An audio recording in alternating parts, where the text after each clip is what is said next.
Hey, good morning, everybody. Good morning. I'm going to put on my Daniel Boone Davy Crockett shirt.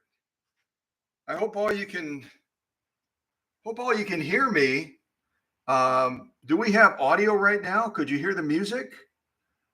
Could you hear the music when it was opening? And can you hear me now? Hey, everybody. Can you hear? Audio is fine. Okay. Could you hear music at the beginning of it, or did that not come through? I'm just curious if you could hear the music. Audio is fine. Okay, good deal. Yeah, I tried to have a little bit of music in the beginning. I don't know if it was working or not. No music. Oh, doggone it. Yeah, that's a problem always with the music playing for some reason. But okay. Well, y'all get acquainted with each other. We haven't had one of these for a while. So get acquainted with each other, have a nice chat, and we'll get started on this unboxing shortly.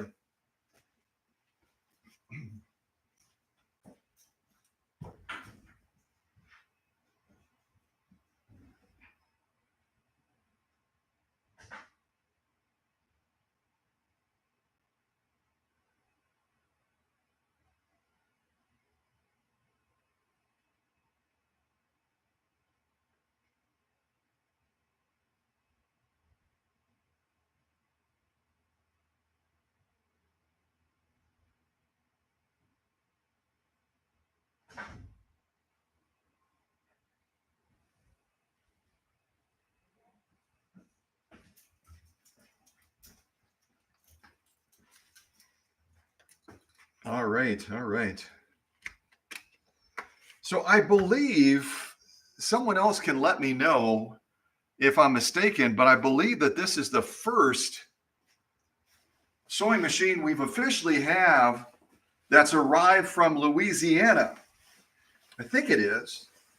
I think it's the first machine we've had arrive from Louisiana, not just at this workshop in Kentucky, but any workshop. I don't know that we've had one before. So, oh, I forgot I don't just repair sewing machines, okay? Susie had one of these little pie thingies and it broke right about there. And so I used a combination of soldering and JB Weld to try to fix it. So we're going to see, we've got an apple pie that we've got to dig into. We'll see if this will work. I'm going to invite Susie to come into the workshop real quick, and I'm going to give this back to her. That way you can get a glimpse of her as well.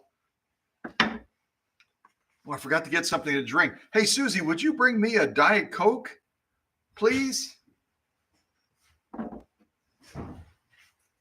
Hey, Susie, would you grab me a Diet Coke too? Yes. Yeah, thank you. So those of you that joined a little bit late, you're not looking at a critter on my head. Well, maybe. But in this area is known for Daniel Boone. Does anyone know anything about Daniel Boone? If you do, type it in the live chat. Type anything you know about Daniel Boone in the live chat, and we will add that to the mix. But for right now, I'm going to give Susie her pie thingy back.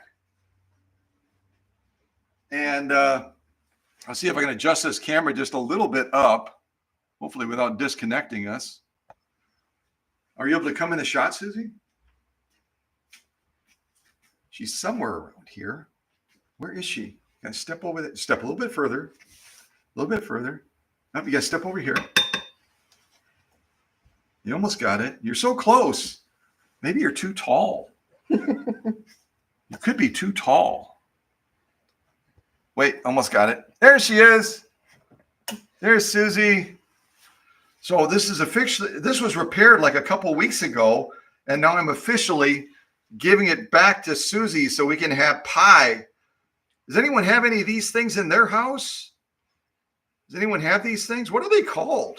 Do they have a name? Are they just a pie thingy or what? I don't know. You can fight. You can swat flies with them too now that it's repaired. So I'm going to give that back to Susie. Thank you, love. Yes.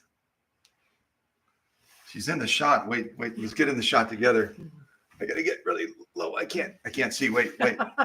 Hold on. I'm almost there. Wait. I can't come in. Shot, am I? I'm in. Up.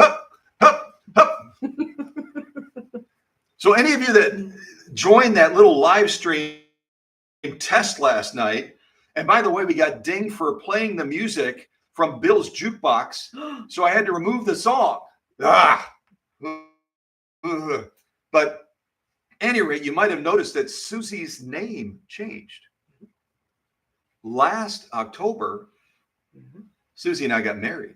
So if you want to do like little congratulations. Anyway, I got to get back to work. Okay. All right. So I've got my official opening thingy here. See if we can figure out what this is. Now, Paula Noel from West Palm Beach, Florida. Paula Noel from West Palm Beach, Florida has been with us a long time, and she's super, super smart. And so I gave a couple of clues last night. I gave a couple of clues about what machine we might be unboxing. And then I confirmed with the owner again that she thinks that that's what it is. This belonged to her mother down in Louisiana. And Paula right away came up with, she didn't reveal it, thankfully, but she right away pretty much said, I know what it is, because you did one of those machines for me. You did one of those machines for me, so I know what it is. But for the rest of you, I'm going to give you some more clues while I open my Diet Coke. So if Diet Coke wants to sponsor this channel, I will promise to drink a Diet Coke every live stream we do. I'll never touch a Pepsi again. Never. Unless Pepsi wants to sponsor us, then, I might flip back and forth. You never know. So, all right, I'm going to take a little swig here. I'm going to try to play some music again, but I don't think you'll be able to hear me if I do that. So if you want to play music at your place, that'll be perfect. That way we still have music going. All right, a couple of clues. This machine is from, I'm going to give you a big clue, a real big clue. This machine is from the Slant-O-Matic series. It's from the Slant-O-Matic series that was first introduced. Does anyone remember when the Slant-O-Matic series was introduced? If you do, then type it in the live chat. Type it in the live chat. Now, I've got vintage sewing machines. I'll bet you that is vintage sewing machines. Is that Candido and Rachel out in New York? I think it is. I believe it is. And Paula is spot on. She typed in 1951. 1951 was the first year a Slant-O-Matic machine was introduced. Now, does anyone remember what machine was introduced in 1951? Does anyone remember what machine? Does anyone remember what machine was introduced in 1951? What machine was introduced in 1951?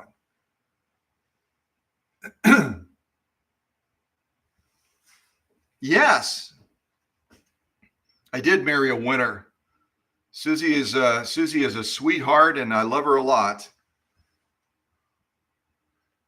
I love her more than peas and carrots, and I don't like peas at all. I like carrots, but no, Susie. It's been a real blessing, Susie and I, since last October, and we've done so much in that little window of time. Oh my goodness, we've been busy. So what machine was introduced? The grand introduction, I believe, is what Singer called it. Singer called this the grand introduction. What machine was introduced? Does anyone remember? Did I cut out for a second? Candido is saying, now I hear you. Now I hear you. I have to sit on, yes, for a commercial. Oh, those doggone commercials. If you get a commercial, it does help our channel. Just so you know that. It does help our channel from a revenue standpoint, but if it annoys you, just skip it. You can skip it, I think, like after 3 or 4 seconds or something like that. My hands. Okay. I have to sit on my hands. Oh yeah, Paula is twitching. Paula was a nurse in the emergency room, or not emergency room, and Paula, what were you? You were a nurse in surgery, right? You were a surgery nurse, and so Paula is like like go OR ER operating room. She was in the operating room. So that is a real stressful job. And she's always like, getting going and moving fast and going quick and up. So she is twitching right now, not wanting to provide the answer. Some of you out there must know this answer. We've covered this before. We've covered this numerous times. I'm going to try one more time to play some music while y'all are coming up with an answer so that Paula can stop going, you're driving me crazy. Come on, folks. Smartest students on the internet. I'm gonna play a song called Brain Trust. I don't know if you'll be able to hear it or not, but I'm gonna give it a go.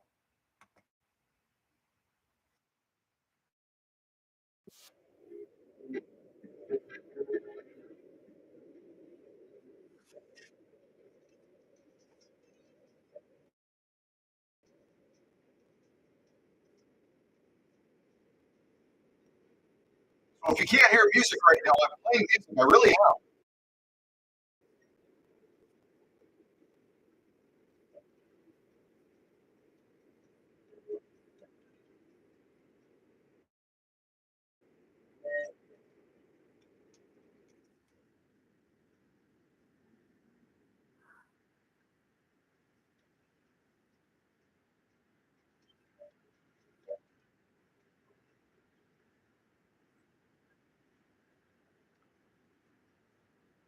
All right, I'm gonna pause that's called Brain Trust. I'm not making that up. That's called Brain Trust. So, and there's still no music. I don't know what's going on. If Susie were out here, she could say, there's music playing. There's music playing, but it's not. Apparently you can't hear it. So doggone it. I'll have to come up with maybe playing music from my phone. For some reason, when you play it from the phone, this fancy microphone I have picks it up. So did anyone type? No one typed it in. No one typed it in. No one typed it in. Okay, Paula out in West Palm Beach, Florida. If you want to type the answer in, finally, what was the first machine in the grand introduction that Singer introduced in 1951 that was part of the Slant-O-Matic series? Part of the Slant-O-Matic series. And then we'll know that one machine at least. I think I'm in the shot. Yeah, there I am. The 301. The 301 is correct. Now, I'm going to really test you here. Does anyone know how long? I'm going to ask you 2 questions. The 301 was the first Slant-O-Matic introduced in 1951 by Singer. How many did they make? And how long did they produce? How long did they produce that machine? So how long did they produce the machine? And how many did they make with that initial machine, the 301? So if anyone knows that, type it in the live chat, and I might ask you to send me your information after the live stream, and I'll mail you something really special, okay? So how many were made, and how long did they produce the 301? Type it in the live chat. If you're the first one to get the 2 answers correct, who knows? Maybe I'll mail you some Guggenheim scissors, because I think I have a Guggenheim scissor box somewhere. Got it somewhere. I'll have to see if I can find it. But if you don't have Guggenheim scissors yet, then you'll have your first pair. I think Susie has Ask Susie how many pairs of Guggenheim scissors she has now. She ordered some more since we've been in Kentucky. And then she was contacted by the guy from Guggenheim asking Susie to do a video of her using the latest scissors. Ask her what that's all about. But the big dog from Guggenheim contacted Susie and said, will you do a video on the scissors that you just bought? And I'll mail you more scissors. So Susie's getting into the action now with Guggenheim, and I'll find those scissors and then I'll see if I can, maybe reward the person if they get both answers. But I'm going to look at the laptop right now to see if anyone nailed it. One out of each they sell. Too many to count. I think you have 9. I think Susie has 9 pairs of Guggenheim scissors, something like that. I think she has 9 pairs. Okay, and Paula is saying they produced the 301 for 2 years. Does anyone remember how many they produced? Oh, now Paula said 6 years. 6 years. I think Paula's answers are regarding how long they produced the 301. I think, again, Singer called that the grand introduction. I believe they did, as they were introducing the Slant-O-Matic series. And again, the Slant-O-Matics were really a cool machine for a number of reasons. If anyone remembers what are some of the cool features of the Slant-O-Matic machines, and the title, the name of the machine kind of gives it away a little bit, doesn't it? Slant-O-Matic. What's slanted? What's slanted? What makes it a Slant-O-Matic? And what are some of the other interesting features of that machine? You certainly must remember. I think you do. Records were lost. Okay.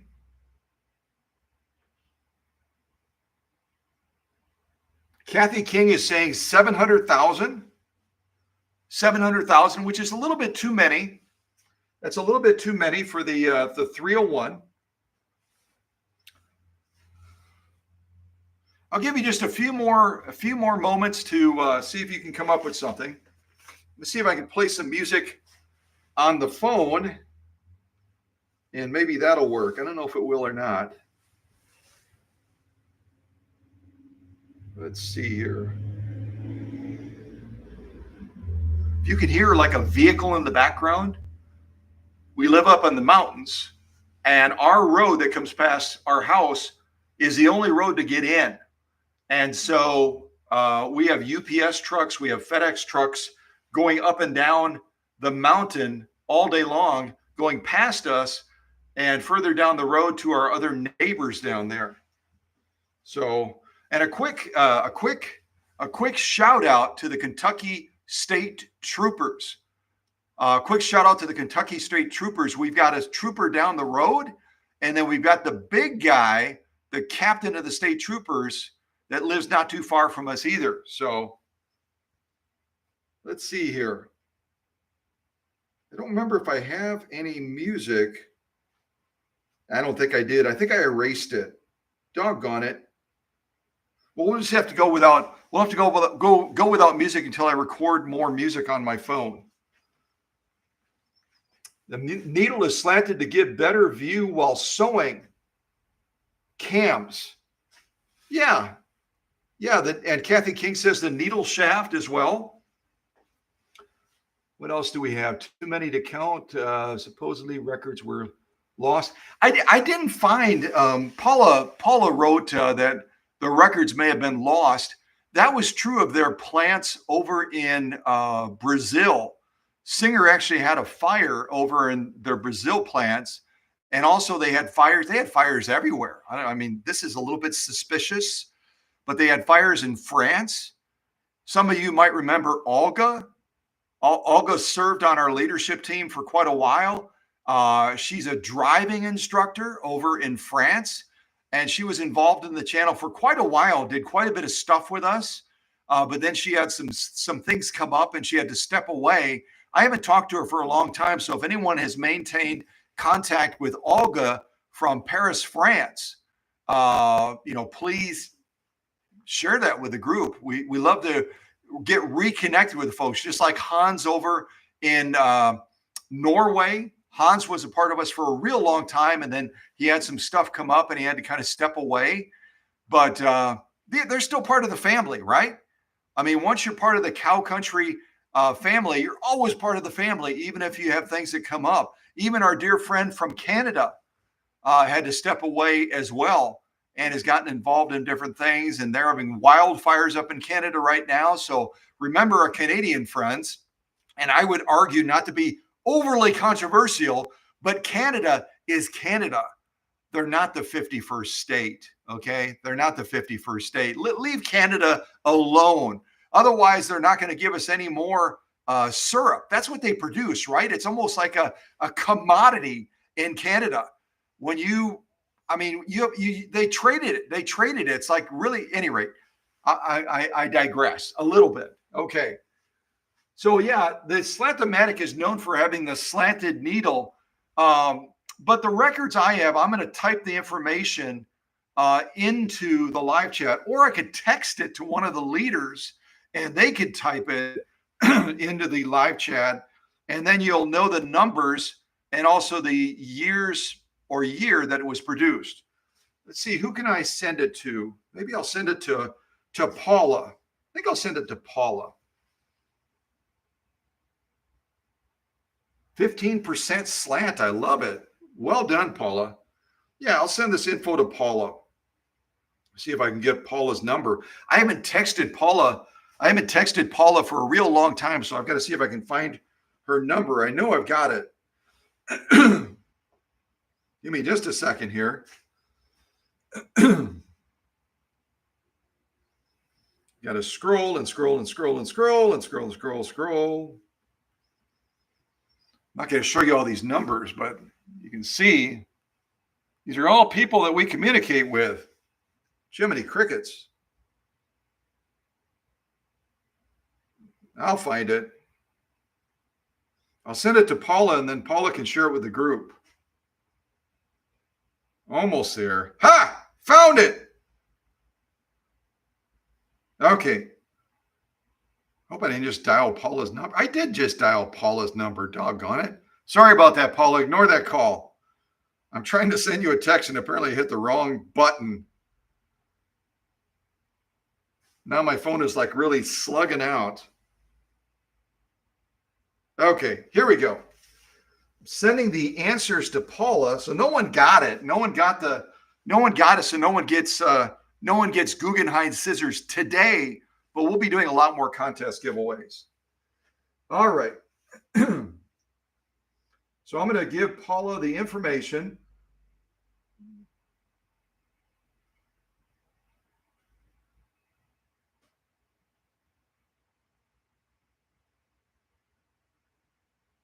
Bear with me for a second.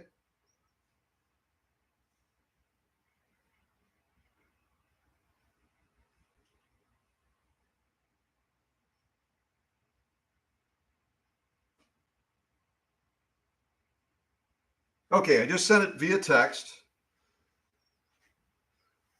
So it should be landing on Paula's phone any second now, and then you'll finally know. She'll pop it up on the live chat, and then we'll have the answers to the first Slant-O-Matic, the 301, which I oftentimes, does anyone remember? This has been a long time since I've shared this, but does anyone remember what I call the Singer 301, and why do I call it that? Does anyone remember? You might remember. If you do, you're a really, really good student. Oh, I forgot to do something. Hold on.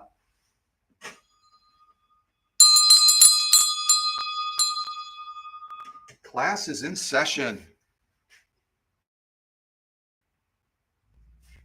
Yeah, the big sister. Kathy King nailed it. I call the 301 and the 301A the big sister. The big sister to what? The big sister to what?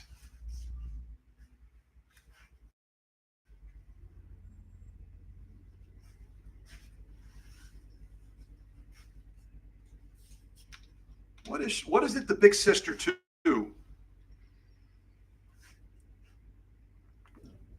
I'm doing a Diet Coke commercial right now. Wait, I should turn it towards the camera. There we go.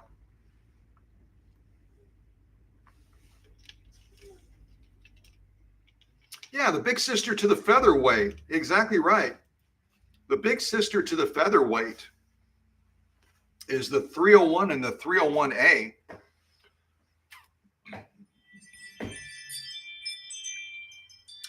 No, I'm going to tell you something. The machine in this box,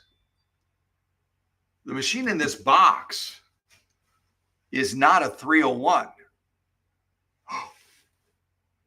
It's not a 301, but there's a distinction there.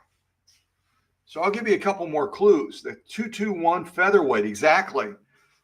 So the 301 had that little tilt bed. They had one bed that was longer, about 5 inches, and then they had another bed that was about 2 inches shorter, about 3 inches long or so, and it was a tilt bed like the featherweight. They never made a 301 though, like the 222K, where you could have a free arm. You always operated with a flat bed with the 301s. All right, so I don't know. Did Paula type the answers yet? I don't know if they came through. Paula, did you get that text from me?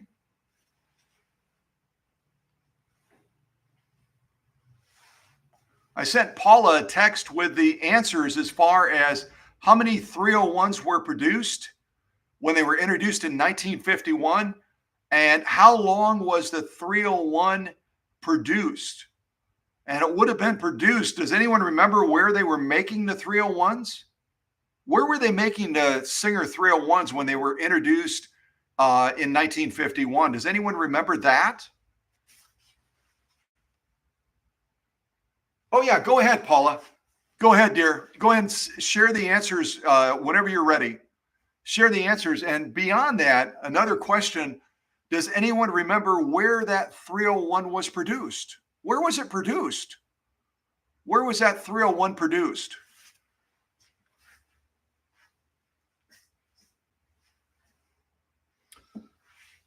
Perfect. So that's your answer right there. As far as the 301, surprisingly, was only made 1 year. Only 1 year. And that's why I always say, you know, if you've got a 301, or if you have a 301A that would have followed, you've got a machine that's even more rare than the little Princess, the featherweight, because the featherweight was produced much, much longer. Even the featherweight 222K was produced 8 years. And neither the 301 or the 301A was produced that long. So thank you to Paula for posting those answers. And Rose, it was not produced in Canada, dear. The 301.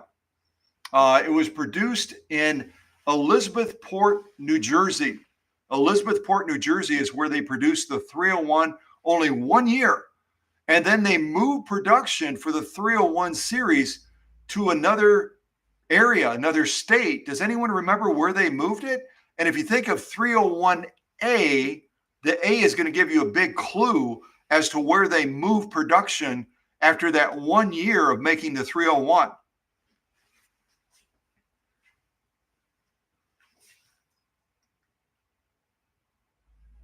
Yeah, Paula's right on. Well done. It was first made in Elizabethport, New Jersey, and then they moved it to Anderson, South Carolina. Anderson, South Carolina. And that's what the A stands for, 301A, Anderson, South Carolina. And you might remember, it's been a number of years ago, it's on this channel under VIP interviews. But we introduced to you a gentleman and interviewed a gentleman. It wasn't a video, but it was an audio conversation by phone. And he worked at the Anderson, South Carolina plant. And then he also ran a Singer store as well. So if you don't remember that, go back to the channel after this live stream, look up under playlists, look up VIP interviews and scroll down and you'll find that gentleman that we introduced to you and that we interviewed that had so much great insights. Remember, he talked about one of the things he shared that I thought was really surprising to me anyway, because I just didn't think that it happened back then. But apparently they had a lot of people that, because, you know, the cost of buying a machine back in the day was peanuts compared to what we would have to pay for a sewing machine today. But still, money was different then. People didn't earn as much, and people would fall behind on their payments, and then they would get their sewing machines repossessed. And this gentleman that we interviewed on this channel talked about that. They would take these machines and they would bring them back to the various Singer sewing machine stores. And he said they would have piles of these machines, literally piled up, where people had fallen behind on payments. And then he said they did something that was a little bit tricky at some of the stores. I think he said he didn't do it at his store, but some of the stores would then refurbish these machines that were repossessed, and they would sell them like they were brand new. Naughty, naughty, naughty, naughty. All right. So just a quick question as I begin the unboxing on this machine that came from Beth in Louisiana. This was her mom's machine. If anyone remembers the stats on the big sister to the featherweight that followed the 301 that was made, like Paula shared, that was made in Elizabethport, New Jersey, and then they started producing 301As down in Anderson, South Carolina. How many of those 301As did they make? And how long did they produce the 301A, the big sister to the featherweight that followed the initial grand introduction of the 301? So if you know that, type it in the live chat. Otherwise, I will text that information to Candido and Rachel out in New York and see if they are willing to share that information if no one gets it. If someone gets it, then I want you to reach out after the live stream. The leadership team can confirm, yep, they got it. You know, both answers are the same as what was posted by Candido and Rachel, and then I'll mail you something real special. I don't know what it is yet, but it'll be something really cool.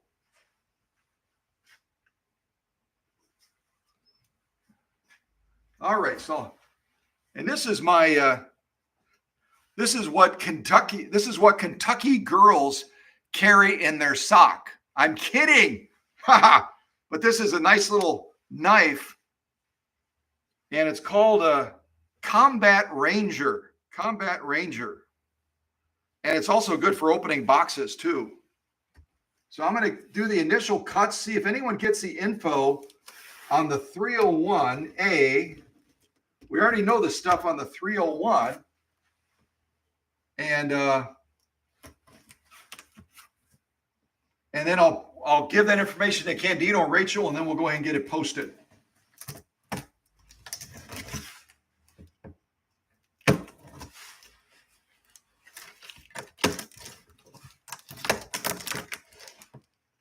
And I better be careful. This thing is really sharp.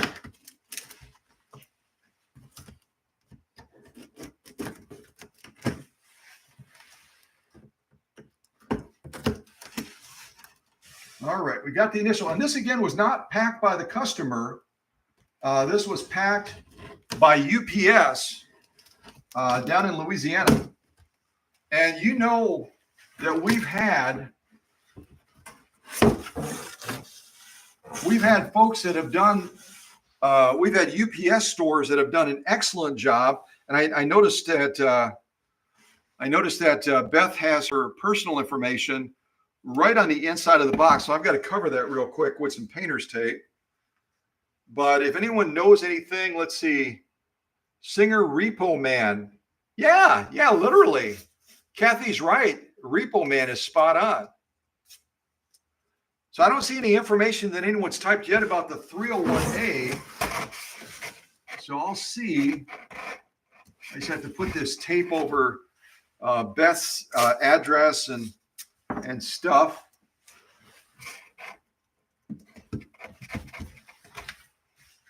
I always like to protect the privacy of folks when they send machines. I don't want to reveal their address, and then all of a sudden they got some weirdo bothering them.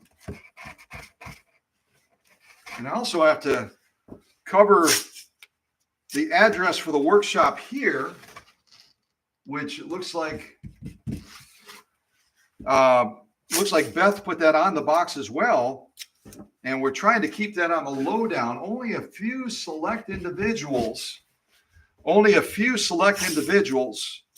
on the leadership team know our address at this workshop. And why are we being so secretive about it? I mean, we broadcast the address for the Oconto workshop worldwide. Everyone around the world knew where the workshop was in Oconto, right?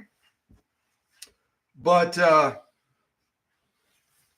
we've had some things develop that, no death threats, but we've had some weird stuff that's happened over the last year and a half or so. And we're trying to be a little bit more protective about our location just because of stuff. Okay. So I'll just leave it at that. But I know a number of the leaders know where our address is. So, okay, now I've got that off. So now I can open this all the way. I'm going to assault this beautiful elephant that was made by that sweet little girl from Texas.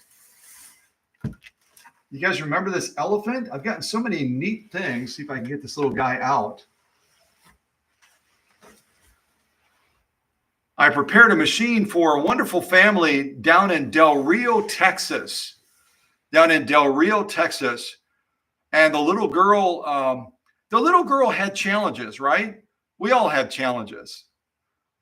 She had Down syndrome and would oftentimes have trouble, with being balanced and her mood swings and other things like that. And the sewing machine that I repaired for her and sent to her apparently was such a lot of you will say that sewing brings you peace. Sewing brings you a sense of calmness. It's your sweet spot, right? And it became the sweet spot of this beautiful little girl down in Del Rio, Texas. And as a thank you for giving her that tool that then became a wonderful balancing point for her, she made one of the first projects, this little elephant, and sent it to me. And I introduced it at the time.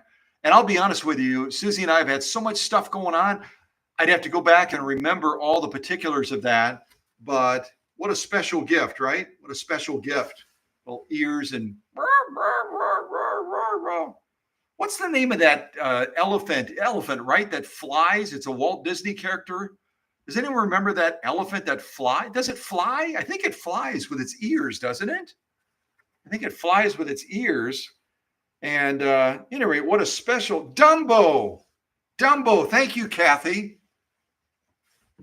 Yeah, there's so many wonderful gifts. I've gotten gifts from so many people that are part of our family over the years. And I'm so grateful. Even this one over here, I haven't shown this for a million years. But remember this one? I know that Candido remembers this. Candido made this for me because I think I talked about my wallet falling apart. And he did a wonderful tool job on this leather. Isn't that gorgeous? I showed it at the time. And I don't want to go memory lane on you, but I'm so grateful and so humbled. And all of you remember Roz. I hope I don't disconnect this. Here, I'll just grab them instead of moving the camera. Remember Roz? Roz, our fifth generation. Is she a fourth generation quilter or fifth generation quilter? But Roz was tooling around on the internet and found another YouTube channel, not as cool as ours, but found another YouTube channel. And this person had these on display either behind their workbench or on their workbench. And she contacted this person and said, how much? I don't want to get a no. I just want to know how much you want to sell them for, because I'm going to send them to the wizard in Oconto, send them to the wizard in Oconto. She got this really cool Singer car. See if you can see that if I hold it still. And then she also got a FOF car as well. And I always say fof, or actually I say fof, like they did in Germany. I don't say faff like Aflac. Now, it's not faff.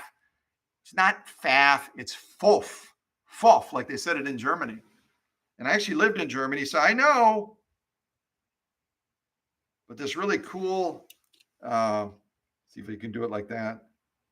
It's a really cool fof car as well.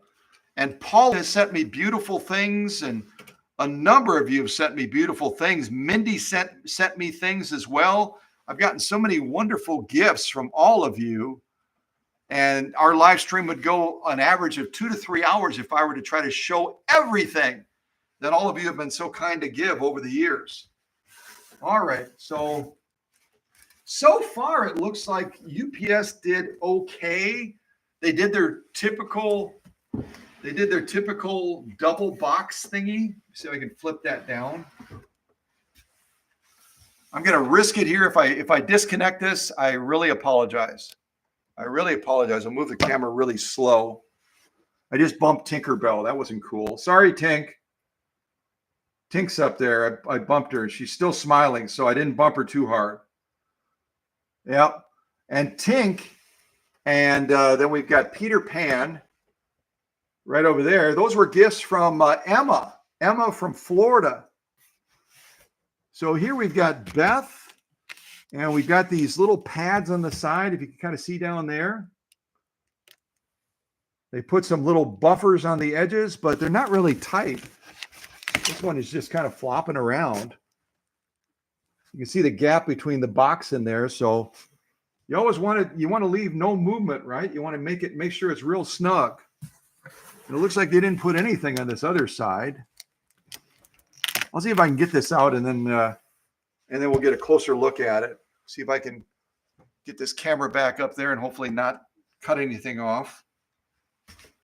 So I'm going to use my Ranger knife to see if I can, well, actually I can use my scissors too. I'll use these scissors here. Now, any of you that have a healthcare background, what are these things called? And why are they designed the way they're designed?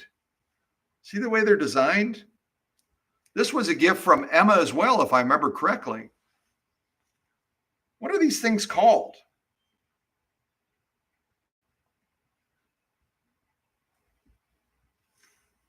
What are these called? And why do they have that funny little bend in them? Why do they have that funny little bend? Funny little bend. Oh, hello to Aaron. I didn't go down the list yet. I should say hello to everybody. And then we'll get back to the 301A. Let me set that right there. I should say hello to everybody. Let me scroll all the way up. All right, so looks like Paula Noel was first in the classroom today. She even beat Susie. And then Mindy came in right afterwards. Mindy is out in Arizona. Paula is out in West Palm Beach, Florida. And then we have Vintage Sewing Machines, which is Candido and Rachel. And who else? Kathy King. I think Kathy King is from Ohio, right? Ohio or Pennsylvania? It's been a long time, Kathy. I apologize. But remind us what state you're from, would you? I think Kathy King might be from Ohio, but I'm not positive of that. And Ohio is Ohio and Pennsylvania, that neck of the woods is a very, very special part of the country because many of you remember Sonny that was a part of us for so long. And Sonny lived out there in Pennsylvania, if I remember correctly. It's been a long time, but became very good friends with a number of us. She and Paula became like, I can't, my fingers are stiff.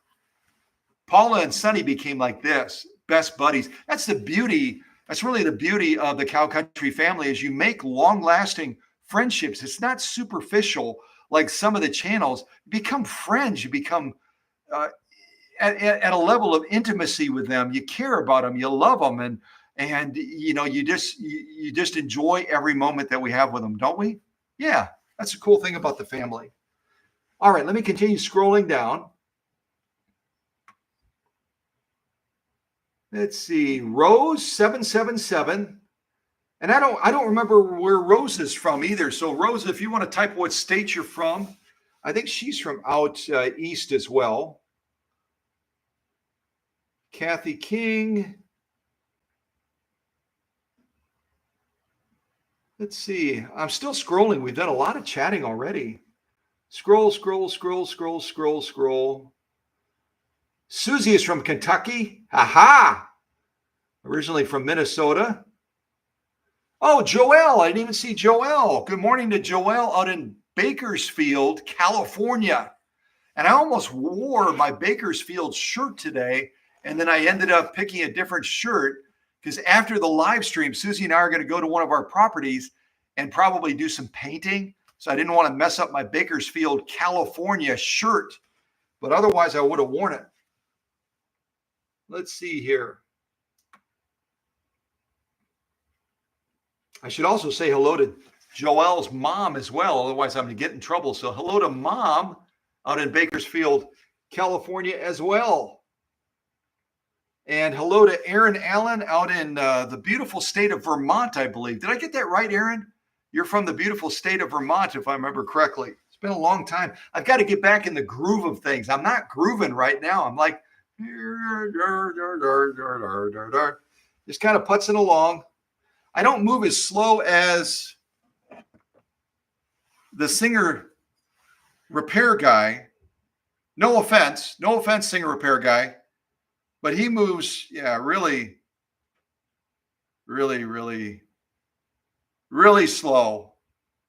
He's going, he might accelerate any second now. I'm not sure. Yeah, I think he's dancing. He might be dancing. I'm not sure of that. But at any rate, yeah, I got to get back in the groove of things again. So I don't think anyone got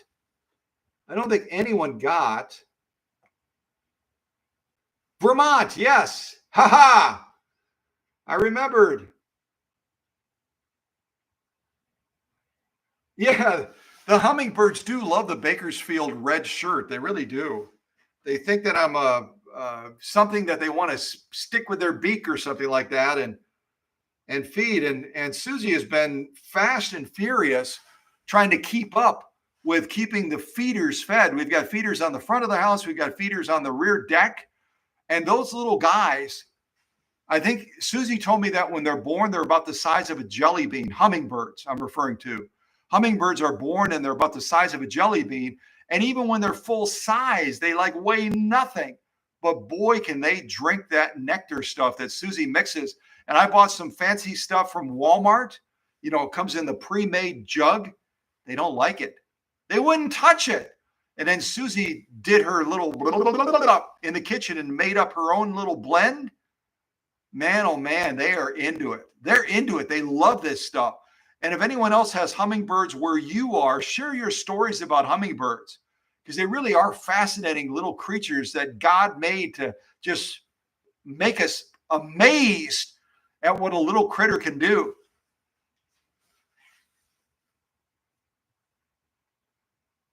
Okay. All right. I'm going to move on to back to the 301A because I don't see any answers from the folks as far as where they're located. So, Rose and others, if you want to share where you're from, what state, and I should remember it, but it's been real crazy. So forgive me for that. But type where you're from. It's always fun to know where folks are located, right? And then I'll give you a few moments to decide if you know the answers. So again, the questions are, we already know that the 301A followed the 301 that was only made for 1 year.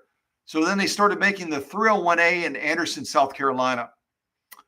How many did they make? And how long did they make the 301A? How long did they make the 301A? And how many did they produce in that window of time? So how many years did they make it? How many did they make for the 301A? Okay, see if you can get that. And in the meantime, I'm going to use these fancy scissors. I bet you Paula knows what these things are called. Are they called? No, that's not right. I'm going to embarrass myself. But whatever these things are called, they're really cool and they're really sharp and they cut really well. And it looks like if you're using them against a patient, you're probably not going to cut them. Probably not going to cut them. Yeah.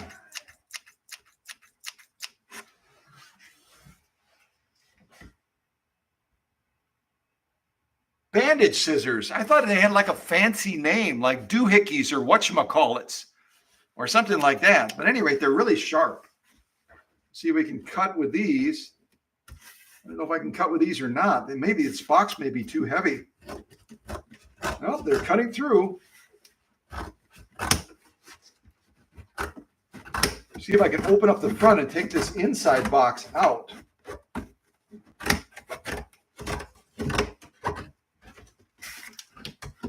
I'm not impressed yet, though, with what UPS did as far as the box. The box is okay, but the packing on the inside is not really fabulous.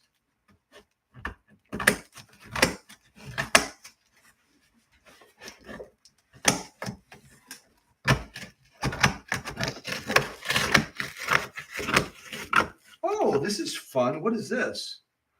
Cordless robotic pool cleaner.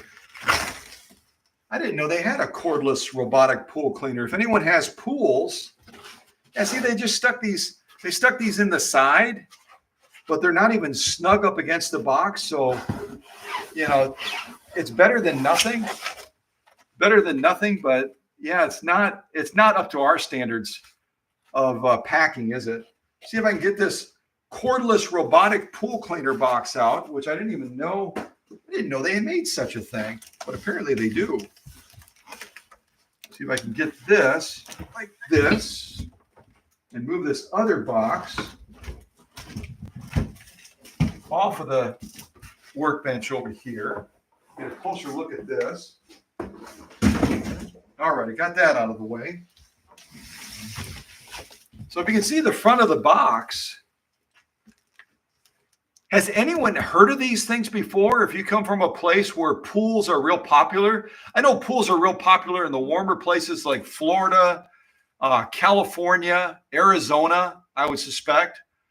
But I've never heard of a cordless robotic pool cleaner before. But apparently Beth has, because she used or gave the box, I assume she gave the box to UPS to pack her mom's sewing machine in it. Has anyone ever heard of a cordless robotic pool cleaner before? I never have. Like I always say, sometimes a teacher, always a student. I'm a student now of cordless robotic pool cleaners because I've never heard of these suckers before. Crazy.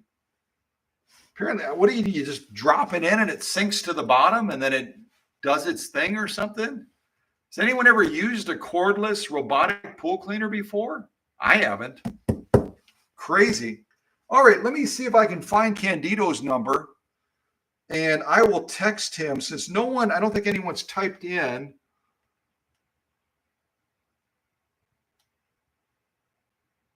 Oh, Rose lives in Wickenburg. Is Wickenburg out in Arizona too?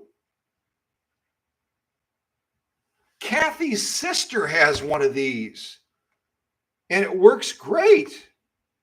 We may get these people on the channel and they'll start promoting their cordless robotic pool cleaners. And if Rose knows a little bit about this, maybe she can type in the live chat. What do? You just throw it into the pool and it starts driving around by itself, or you control it by remote control, or what do you do with these things? But I assume the sediment and everything in the pool goes to the bottom, so it must go to the bottom of the pool, and then it goes around like those vacuum cleaners. You know what I'm talking about? Those robot vacuum cleaners that go around your house and they map out your house, and then they start driving around and scaring your dogs and your cats to death until the cat and the dog get used to it, and then they probably jump on the back of that little vacuum thing that drives around the house. And they like ride it like a little go-kart or something like that. I don't know. I've never had one of those vacuum robotic things either for the house. Does anyone use those? Do they work pretty good? Or do they just irritate your pets? But that's kind of the way we're going with the AI and all that. There's even an AI feature now on the YouTube channel where when I set up the live stream and I tell it, yeah, let's do chat replay so that someone that watches this afterwards, they can see what we talked about in the live chat. But then there's another feature now. It's an AI chat replay, blah, blah, blah, or something like that. That's the direction we're going, isn't it? Where robots and computers and everything are going to pretty much take things over, aren't they? And then they're talking about artificial intelligence becoming so independent that it doesn't think it needs human beings anymore. So then we're going to be fighting the robots, So who knows? Who knows? But let me see if I can text this information to Candido and Rachel, and then they can share it in the live chat. Because it looks like no one guessed as far as how many 301As they made and how long did the 301A get produced. So let me send that to Candido right now. Let me see if I can find Candido's number. There he is. All right, I'm going to send this to Candido right away. And this is the 301A. 301A.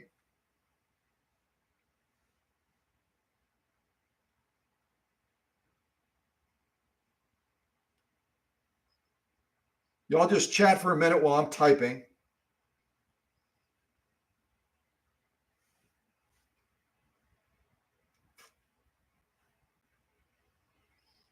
All right, where's my number? There it is. 5.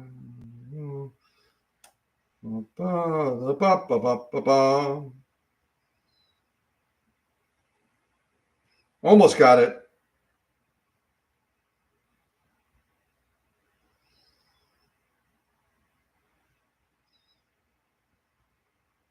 Okay. Candido, I just sent you a text. With the answers as far as the 301A. How many did they make?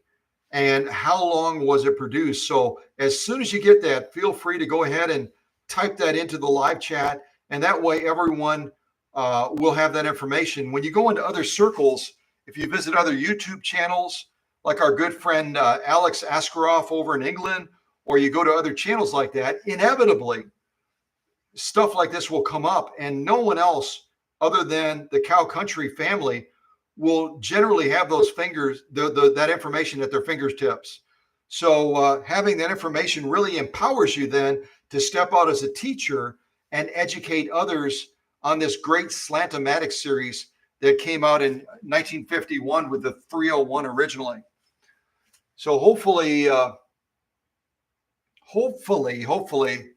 that'll come through shortly, and then Candido will be able to share that. Oh yeah, Susie loves that bag that Joelle and her mom made. That's her go-to bag. She uses it all the time. Okay, let me see if we can get going on this box. Now that we're more educated on that this is a real thing. Oh, I put it at the wrong side. That this is a real thing. The cordless robotic pool cleaner.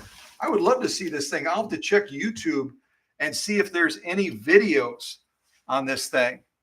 I'd love to see it in action. That would be cool. That'd be really, really cool. All right. See if we can start opening this. We'll see how UPS did down in Louisiana. A couple places UPS did a real crummy job. They did a really, really crummy job in some of the states that folks have shipped from.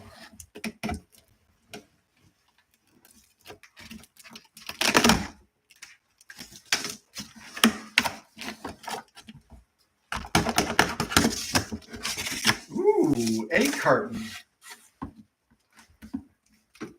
Little egg carton here. Little egg carton action.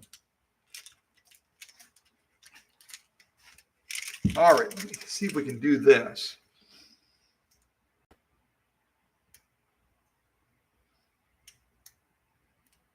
Oh, okay. And Aaron is writing about, am I accepting new machines at the workshop? as this box would suggest, on a limited basis, I am, but I'm really trying to get caught up. There's a number of, see if I can get the shot here. There's a number of machines that I am way behind on, including a couple of Slantomatics out of New York. Remember our friend, oh, I'm blank. Give me a second. Totally blanking.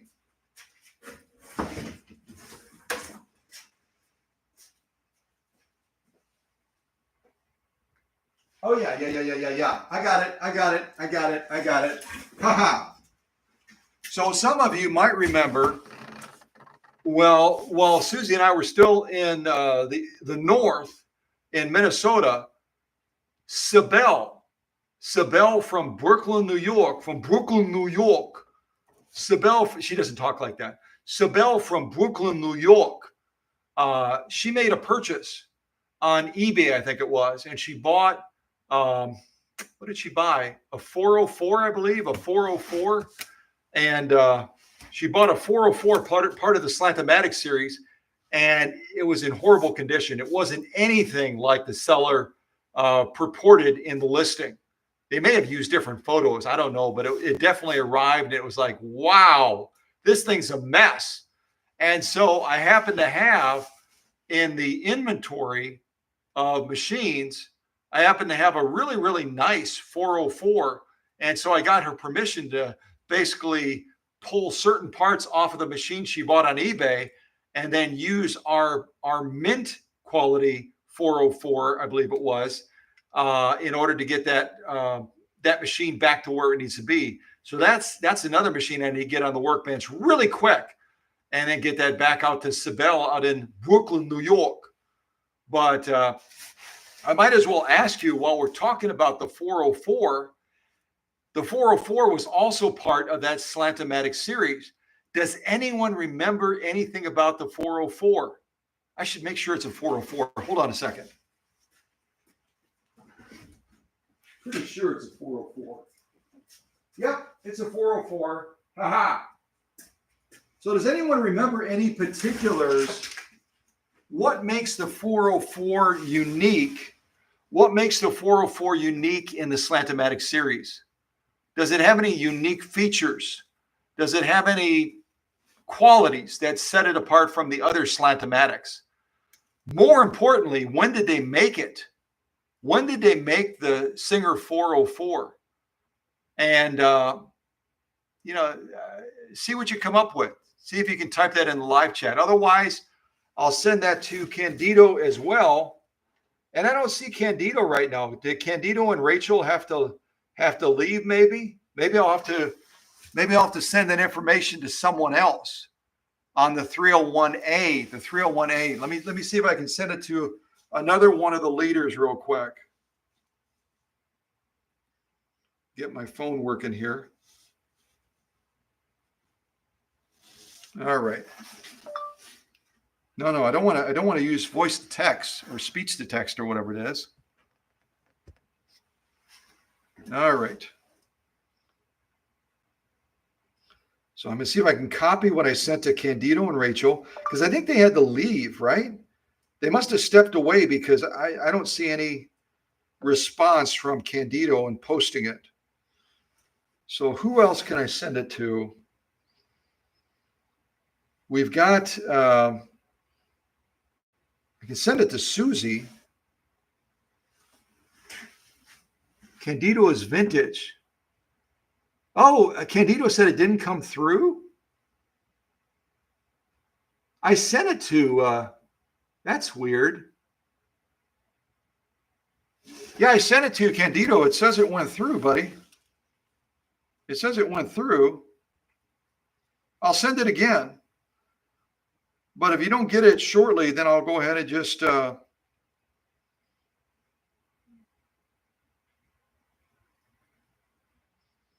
and I know that I've got the right number for Candido because he and I recently exchanged some text messages.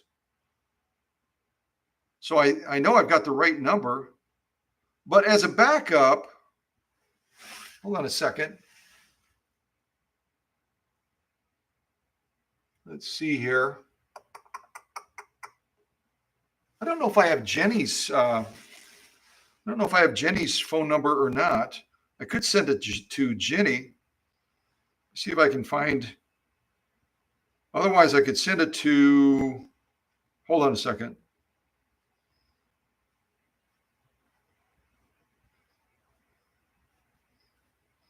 I've got so many. Can you see that? I've got like so many numbers. Jiminy crickets. I've got numbers coming out of my ears.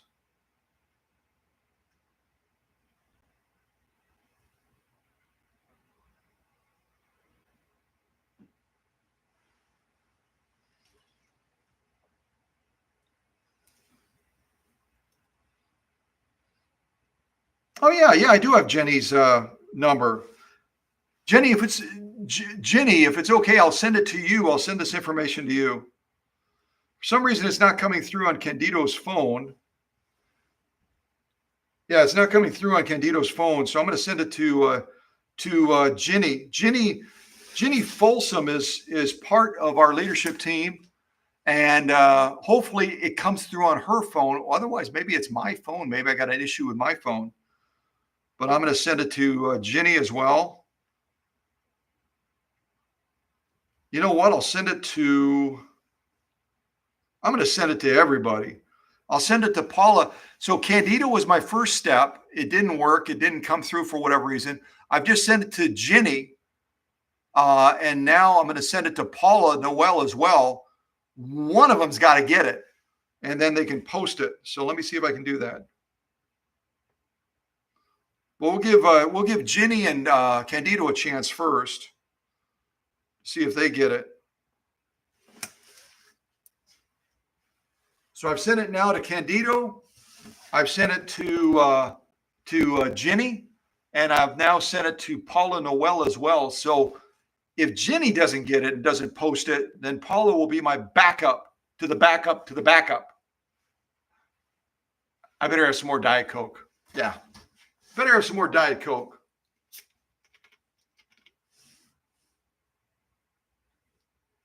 Oh, Jenny left her phone out in the car.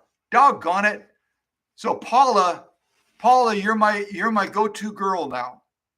You're my go-to girl. So Paula will share the specifics on the 301A. But any rate, what are you going to do, right? All right. So go ahead and post it whenever you're ready, Paula, and we will go from there. All right.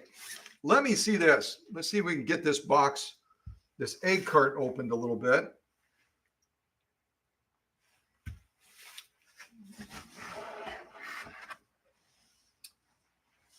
Oh, that's an idea. I could do that. That might work. Let me see if this will work.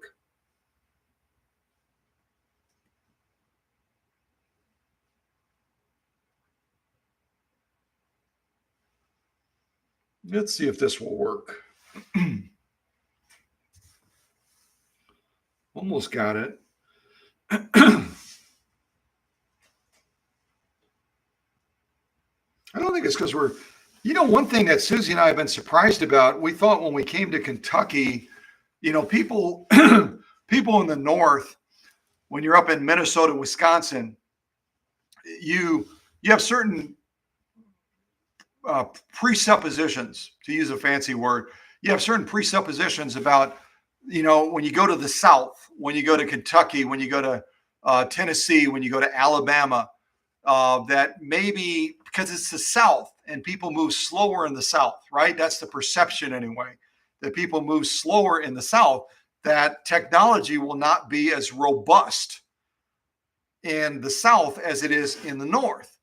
Well, the internet signal that we have here in Kentucky compared to what we had in Minneapolis or Oconto is crazy fast. Susie can type in the live stream what speed we are getting on average for, say, upload for doing live streaming in Oconto or Minnesota. and what we're getting now in Kentucky. So anyone else that maybe has presuppositions, maybe you've never lived in the South, and you're like, oh, those folks, they're up in the hills and technology is way behind and they're not going to be able to compare with what we get in other parts of the country. You might be surprised, like we've been surprised. Crazy fast. Crazy fast. Let's see here. See if I can put on a little bit of piano music while I'm going through this unboxing. It's probably going to play commercials. I invited you all here because you shouldn't deal Hulu. with it gently. Hulu's on the Cow Country channel. I don't even know what that is. Hulu is like a channel where isn't that where you watch movies? Hulu or Hulu or anyway, I'll put on a little bit of music for us. I think you'll be able to hear it from my phone.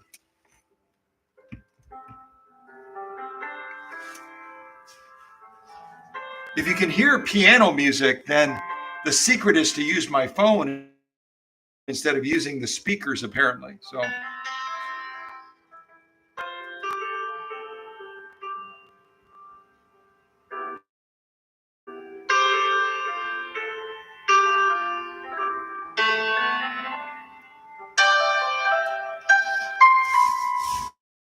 So Paula, if you got that information about the 301A, feel free to go ahead and post it, dear.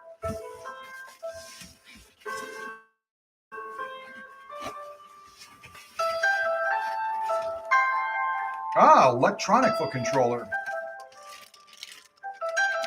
So the foot controllers, I've talked about this numerous times. Foot controllers are very delicate. They're very delicate. And all they did to pad this electronic foot controller is they wrapped a little bit of this around it, and they didn't even bind them together. They just kind of did a quick little blah, blah, blah, and that's it. So UPS, in my opinion, could have done much better in protecting this electronic foot controller by at least taping this shut or putting stretch wrap around it or something like that, I guess they didn't have time. All right, let me set the foot controller to the side.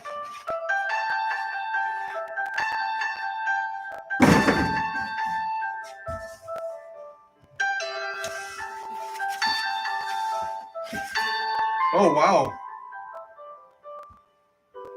The machine is right underneath here. The machine is literally right underneath here.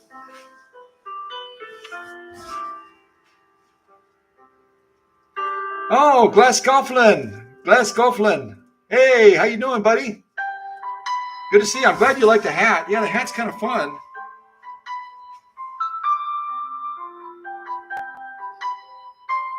A lot of raccoons in this area, and there is some dispute on whether Daniel Boone actually wore a coon skin cap. There's some people that say he wore a beaver hat. So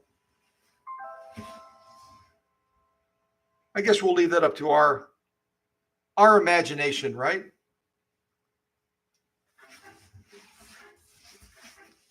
Can you hear music in the background right now? Can anyone hear the music?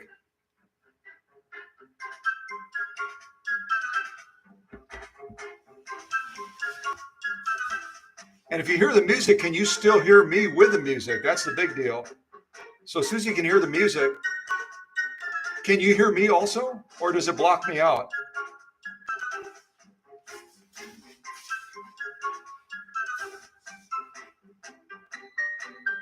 Okay, good to go.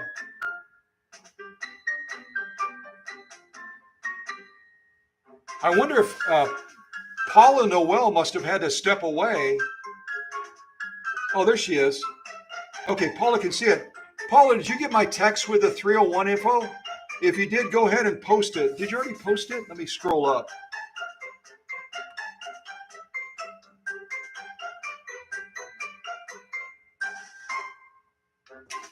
Oh yeah, Paula already posted up ahead. I missed it. So there you got it. The 301A was produced from 1953 to 1957, and there were 514,250 made. And based on the packing job of UPS, I think we're going to be seeing what this machine is sooner than I expected. So here is the UPS packing job from Louisiana, right? Here it is. Oh, let me get this here on the way. They don't believe how toxic this is. If you're still using a plastic or wooden cutting board, you need to hear this. Oh boy. I never post stuff like Don't this, use a plastic or wooden cutting board, apparently. So UPS from Louisiana, not getting high marks on packing. They're not getting high marks on packing at all. They're not getting high marks. There's a thin little layer. You can see how thin it is. And there's the machine right there. There's the machine right there.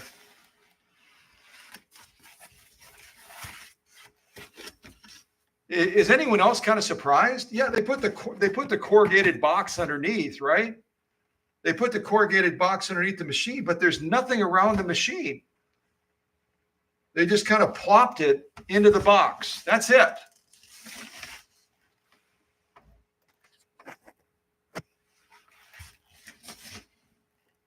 This has to be probably one of the worst packing jobs I've seen by UPS. The other ones at least kind of faked it a little bit. Isn't that awful?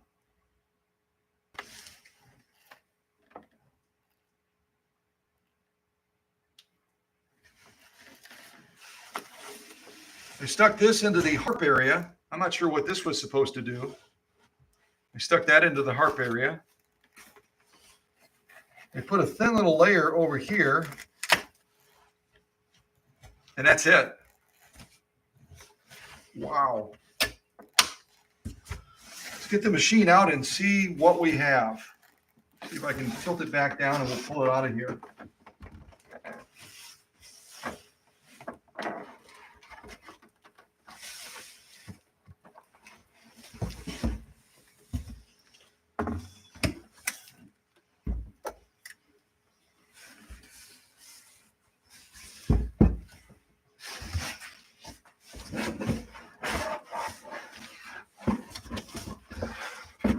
So this corrugated stuff is not bad stuff.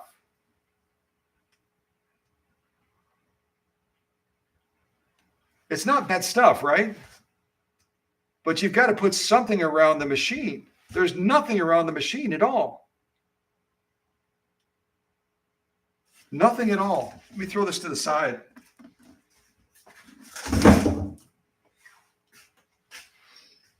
All right, let's see if we can get this machine a little bit closer. And I agree with Paula.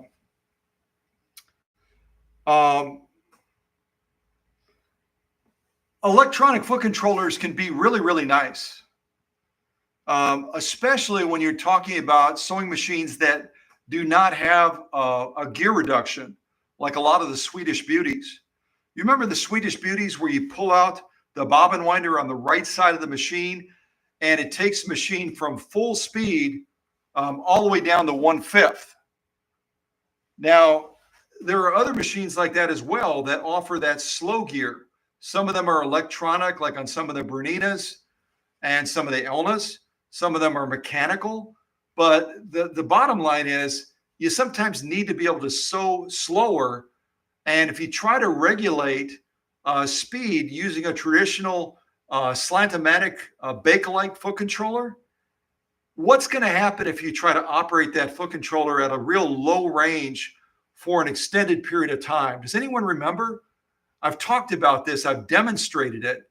What happens to that foot controller, a traditional Bakelite foot controller, if you try operating it at a slow speed for an extended period of time? The same thing is true of the Husqvarna foot controllers, those really cool big ones. If you try operating those at a slow speed for an extended period of time, what can happen or what does happen? If anyone remembers, type it in the live chat. Yeah, you're all right. They overheat. I've shown you using the heat gun. They can get so hot that it'll pop the capacitors. It'll pop the components inside the components that are crucial to that foot controller. It'll actually cause them to burst, and they can actually become a fire hazard if they're operated at a low range too long. So electronic foot controllers, they solve that problem. You can then operate in a slow range without that foot controller becoming excessively hot. They still warm up a little bit, but nothing like a traditional foot controller will. So yeah, electronic foot controllers, they really are a blessing when you're operating a machine that does not have that built-in slow gear. And that's certainly true of this machine. And by now you probably recognize it, don't you? What machine is this? What are we looking at? All right, let me adjust the camera, and then you'll know what you're looking at.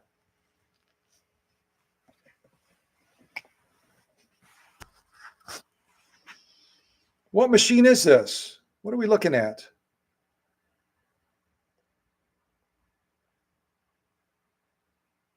Get real close, and then you can probably see.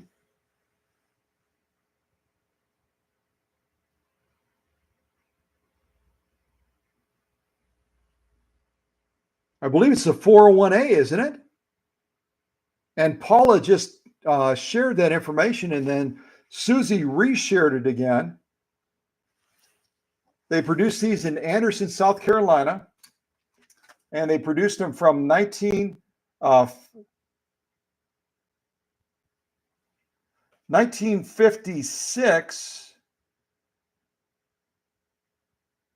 to 1961.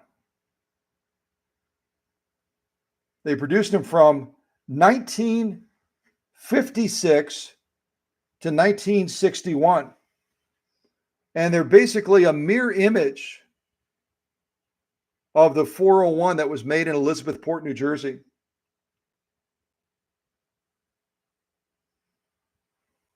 And they also produced a model similar to this up in Canada as well.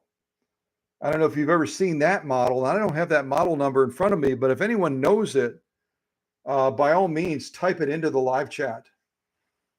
There was a similar machine to this made up in Canada as well. And look at the stitches that this machine has. If you're not familiar with the 401 or the 401A, all of these stitches that you're seeing right now, if I get the camera right, all of these stitches that you're seeing right now are built into the machine without adding a cam.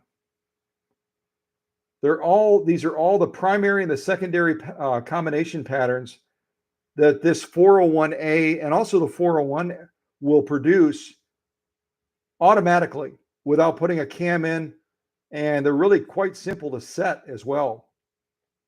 That's a lot of stitches. So you can imagine the fact that this machine came out in the late 1950s, around 1956. This was revolutionary. This was absolutely revolutionary as far as a machine being able to do something like this. It really, it made all the sewing machine makers kind of freak out, along with the fact that it has the direct drive motor that's mounted vertically. So you've got positive traction between the balance wheel. You never have to replace a belt on this machine. Like Paula shared, you've got what did you say, Paula? What percentage angle on the needle bar do you have on the 401 and all the other slantomatics? Paula gave a percentage of the slant.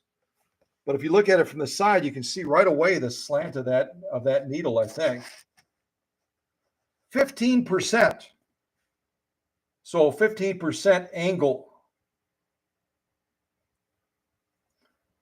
15-degree angle on that needle bar. And then you've got a special presser foot as well to accommodate that. And then they also, beyond that, they added what I think is really cool. We've got a lot of ways of lowering feed dogs on different machines, right? Going way back to the 1900s, we were able to drop feed dogs on the class 15 models. We were able to drop the feed dogs down.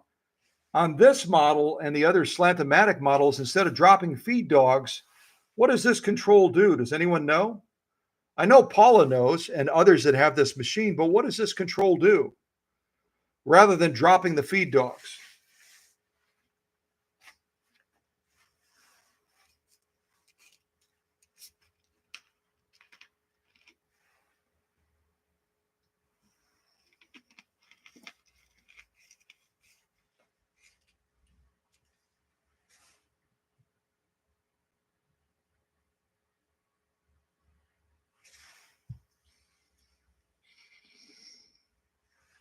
Yeah, Jenny is spot on. What it does, this control, and I don't know if it works right now, but it gives you two options. You can either drop the feed dogs completely, or excuse me, you can raise the throat plate to clear the feed dogs of the presser foot, or you can also pop it all the way up, and you can remove the face plate, the needle cover here, so that you can clean the feed dog area out as well, because a lot of that's going to get bunched up, right?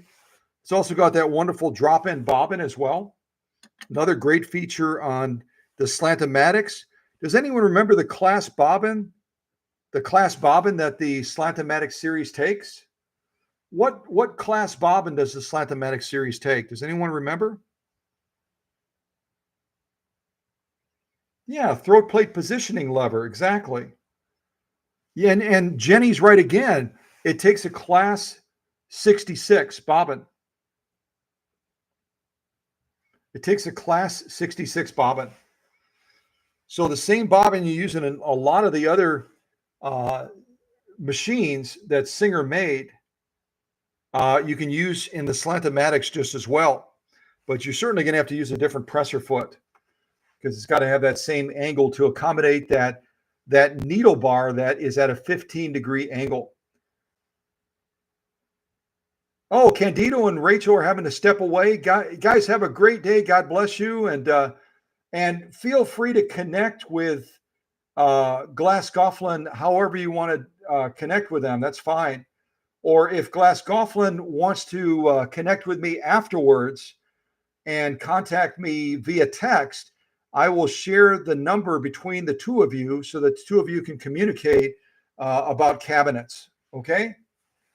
And if Susie or someone wants to type my number in the live chat, go ahead and do that. That way Glass Golf can reach out if that's the most convenient way for Candido and them to communicate.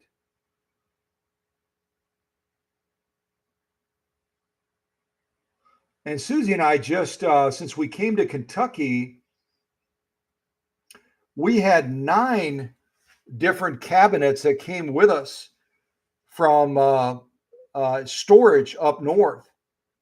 We had 9 cabinets, and we just donated all of them to a faith-based thrift shop in Middlesboro, Kentucky.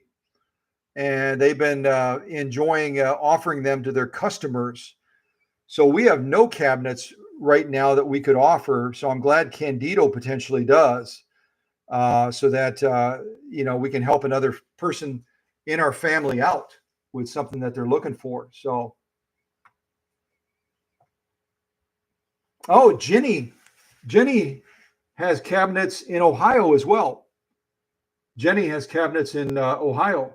So if Jenny wants to give me permission, I can certainly share her phone number with Glass Gofflin, and between Candido and Rachel and Jenny, hopefully they can find a cabinet that works for Glass Gofflin. The only thing is, it's really expensive to ship cabinets, really pricey. Even if you ship them by freight, it can be several $100s. So that's just something to consider as well.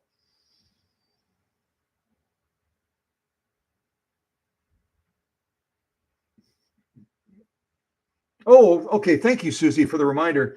Glass Gofflin is Melissa. Melissa, thank you for that. Yeah, we haven't done these for a long time. Like I said, I'm really rusty. I'm really rusty at this.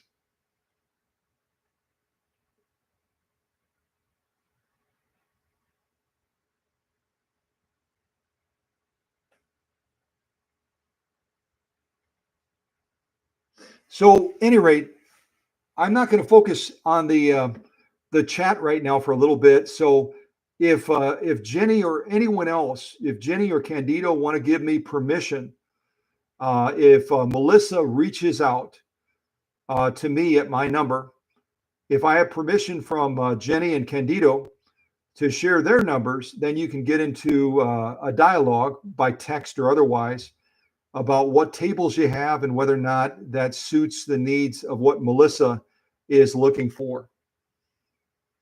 Jenny's given me permission. So, Susie, if you want to text Candido, and see if he and Rachel will give permission for me to share their number with Melissa, then the three of them can get together and figure out what's doable, what they've got, what they're looking to sell it for, et cetera, and they can work all that out behind the scenes. Yeah, it's a pleasure. It's great to have a extended family, isn't it? It's great to have an extended family. All right. So back to this 401A that was produced from 1956 to 1961. From 1956 to 1961. And there were no other slantomatics made in that specific window. I think it's important to note that. When they started making these 401As down at Anderson, South Carolina, sometimes they would have more than one model in the Slantomatic series being made concurrently. They would have more than one model being made concurrently. In this instance, with the 401A, it was the only Slantomatic made specifically in that window from 1956 to 1961. There were other Slantomatics. If anyone wants to make note of this, we can throw it into the live chat. If anyone wants to be my scribe, if anyone wants to write this down and then say, hey, I'll be the scribe. I'm going to write this down and I'm going to put this into the live chat so that others that watch it later will have this information at their fingertips. They can copy and paste it or whatever they want to do, and then they'll have it as a resource. So we already know that the 301 started this series of Slantomatics, right? The 301 did. This is a horrible shot. Let me change the shot. Let me change the shot a little bit here. All right, that's a little bit better. That's a little bit better. So the 301 started this series, right? In 1951. Then came the 301A in 1953, and it was produced until 1957. Then came the 401A that we're looking at right here, and that was produced from 1956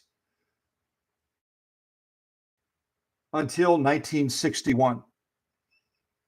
Then we had two models in the Slantomatic series that were being made concurrently. We had two models being made concurrently. We had the 403A and we had the 404 that were being made in 1958. They were produced for different durations, though. The 403A was produced from 1958 to 1960. The 404 was produced from 1958 to 1963. And then last but certainly not least, we had the 500 series Slantomatics come on the scene right around 1961. We had the 500A and we had the 503A. I'll just say it, two of the most stunning and sexy Slantomatics that I think Singer ever made. Nothing wrong with the 401A. It's a beautiful machine, but the lines and the contours of the 500 series really kind of stepped it up as they were competing against some of the Italian and some of the other makers that were making some very curvaceous, sexy looking sewing machines. Singer said, we can do this too. And so when they introduced the 500 series, yes, Kathy's right. Kathy King's The Rocketeer. The Rocketeer came on the scene in the 500 series and just blew people away. And that both of those machines in the 500 series, the 500A, the 503A, came on the scene in 1961, and they both were produced for exactly the same amount of time until 1963. So hopefully somebody captured that. They can repost that in the live chat, and it'll be there as a resource in text so people can readily get their fingers on it.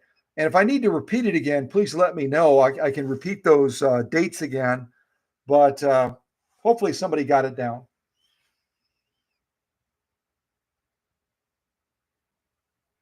Oh, Erin has a 500A and is not a fan of it. She's not a fan of the 500A. Not a fan of the 500A. Okay.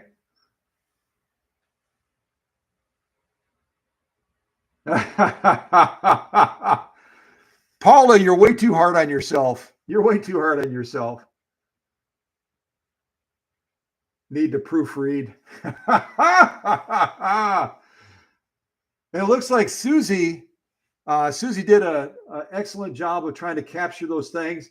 If anyone wants to fact check them, any one of us can have a mistypo, but it looks like she did an excellent job. It looks like she did an excellent job of capturing the Slant-O-Matic series. The 301 did start in 1951. It was only produced for a year. And then we had the 301A come on the scene from 1953 to 1957. And then we had the 401A come on the scene. And that was produced from 56 to 61. The 403A from 1958 to 1960. The 404 from 1958 to 1963. The 500A that our dear friend Aaron Allen out in Vermont is saying, I don't like it. I don't like the 500A. The 500A came on the scene from 1961 to 1963. And at the same time, concurrently, the 503A came on the scene from 1961 and also was produced until 1963. So if you didn't have that information before, you have it now. And please, please, please share it. Share it without apology in every circle where vintage sewing machines are discussed, because you know what you're going to find, and I know that a lot of you would give a thumbs up and say, yep, you're right. You're going to find in a lot of these circles, you'll have some know-it-alls that think they know it all, but they're putting out wrong information about machines. They're putting out information that is incorrect, so you can gently redirect them with the truth of vintage sewing machines and step from being a student in their circle to being a teacher, right? We can all learn, we can all share, and we can all become better because of it. At least I think we can. Okay, so I'm going to give this machine a little bit of a turn. See if I can move the camera back, hopefully without disconnecting us. Let's see here. There we go. So that's the 401A that belongs to Beth now. It belonged to her mother before. It belonged to her mom before. And I believe it's the first machine. I'm pretty sure it's the first machine. I think it's the first machine that we've gotten from Louisiana, isn't it? I think it is. We've gotten machines from Mississippi and Alabama, Tennessee, Kentucky, Georgia. I don't think we've ever had a machine before from the great state of Louisiana. I believe it's our first one. I believe it is. I believe it is. So I'm going to go ahead and give a turn. I've got our presser foot up. And again, going back to the basics, remember, never operate a sewing machine, even hand turning it, with the pressure foot down. Never operate a sewing machine with the pressure foot down. I've seen people do that in ads where they're selling a machine. They don't know how to use it. They don't know how to thread it. They don't know how to sew with it, but they want to show that the motor works, and they've got the pressure foot down and they're running that motor at full steam. So what can happen? What can happen if you operate a machine like this with the pressure foot down and the motor going full blast? Does anything happen if you do that?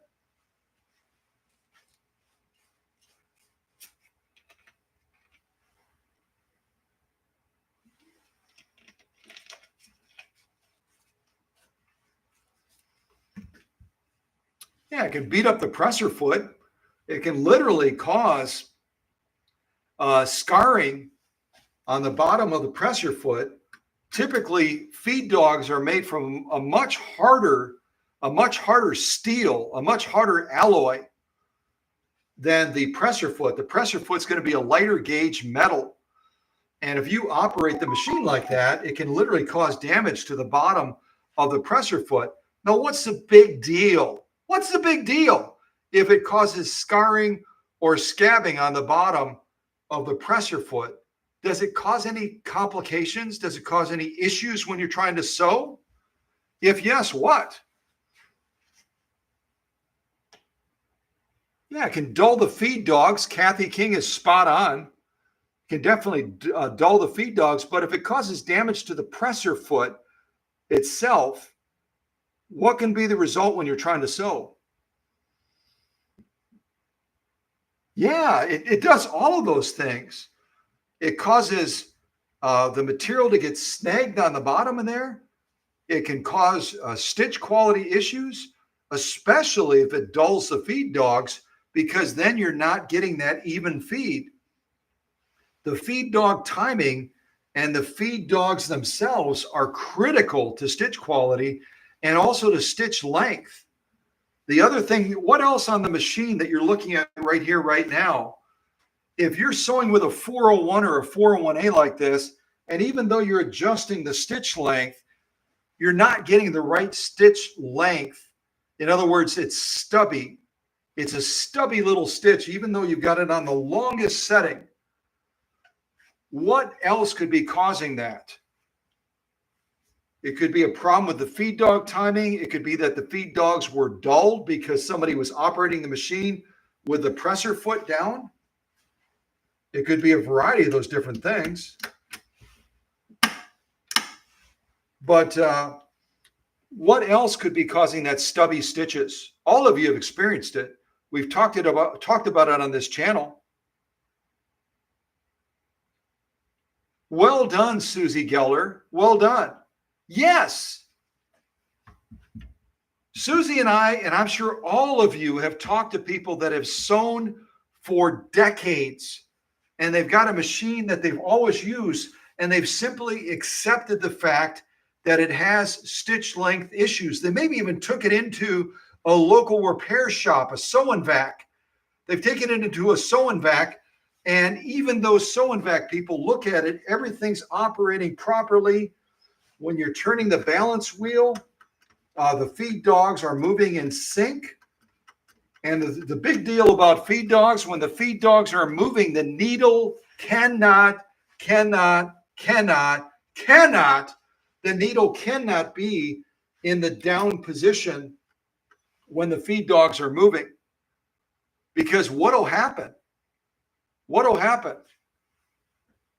If the feed dogs are moving when the needle is in a down position like it is right now, what's the result? All of you experienced this. I know all of you have experienced this. Yeah, the needles are, you're going to go through needles like water. The needles are going to keep breaking because as those feed dogs are moving to the rear, that needle is down there by the hook, and it's going to pull that needle along with the hook and snap that needle right off. And all of you, I know, have experienced that. All of you have. The same thing can happen if the hook timing is off, where that hook is going to hit that needle and snap that needle off as well. So it's really critical that that timing factor is there, both between the the 15 degree angle of that needle bar that's Paula has shared with us as a fellow teacher today, and also the timing of the hook itself and the timing of those feed dogs as well. Those feed dogs should only be moving when that needle is in the up position. And then they should stop moving when it's down like this. Okay? But enough of the blah, blah, blah. I'm looking at this machine. I wonder if this is one of those machines that was repossessed. What does that say on the bottom there? Oh, that's interesting. Have you seen one of these before? It says exchanged machine. Exchanged machine. Now that gives me the impression that this was turned in by another person. They bought another machine from that Singer sewing machine shop, and then that Singer sewing machine shop resold this machine. But once they got in trouble for doing what our person out in Anderson, South Carolina said, a lot of the Singer dealers were selling repossessed machines as brand new. When they got in trouble for doing that, apparently they made a label like this eventually, and they stuck it on there saying it's not a new machine. Somebody exchanged this machine in. I don't know if you can read that or not. I'll lift this machine up. Am I getting it in the shot? I think I am.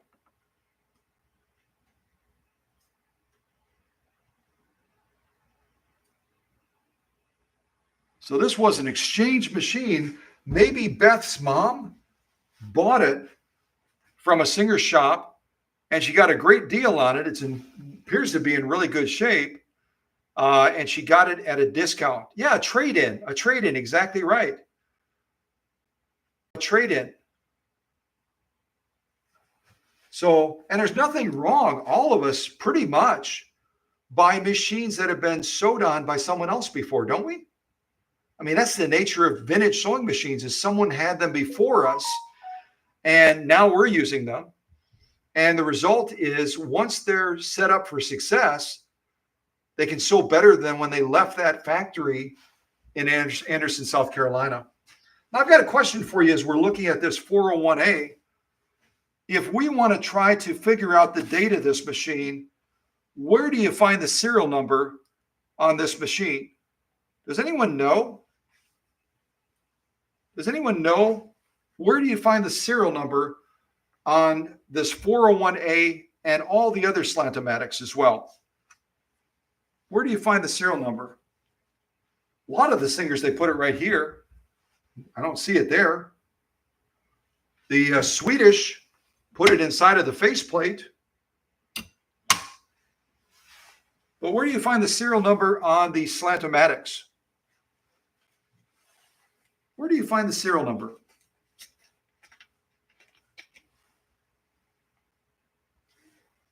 And then we can try to identify potentially under the oil pan. Okay.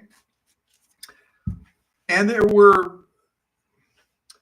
if someone wants to double check this, because again, I'm a little bit rusty now. I'm a little bit rusty. We haven't done one of these in a real long time. I think almost a year. It's been a long time. But generally, for the machines that were made either in Elizabethport, New Jersey, like the 301 initially in 1951, or the 301A that followed in Anderson, South Carolina, there's going to be 3 brackets for dating the machines. There's going to be an NA bracket. An NA bracket would be 1951, if someone wants to type that in the live chat. NA bracket is going to be 1951, if I remember correctly. There's going to be an NB, Nancy Bill, or Nancy Bravo. Then the NB bracket is going to be 1956. And then the NC bracket, Nancy Charlie, is going to be 1961. Now, there may be additional brackets beyond that. And if you have them, please post them in the live chat. But as a general rule, the 3 brackets are going to cover many, if not most of the machines. NA is going to be 1951. NB, Nancy Bravo, is going to be 1956. NC, Nancy Charlie, is going to be 1961. And I believe that Kathy King is absolutely right. If we tilt this machine back carefully, we should be able to catch a glimpse. Let me just set this down very gently.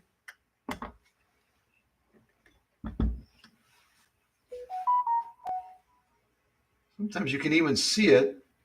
Yeah. So Kathy King had said under the oil pan, and in this general area would be kind of under the oil pan. We're going to see the number right here at the end of the bed. And I'll try to get close enough to it that you can see it with the camera. Or I'll lift the machine and I'll lift it up so you can see it there. But these oil pans are also a great way to tell how well the machine has been maintained.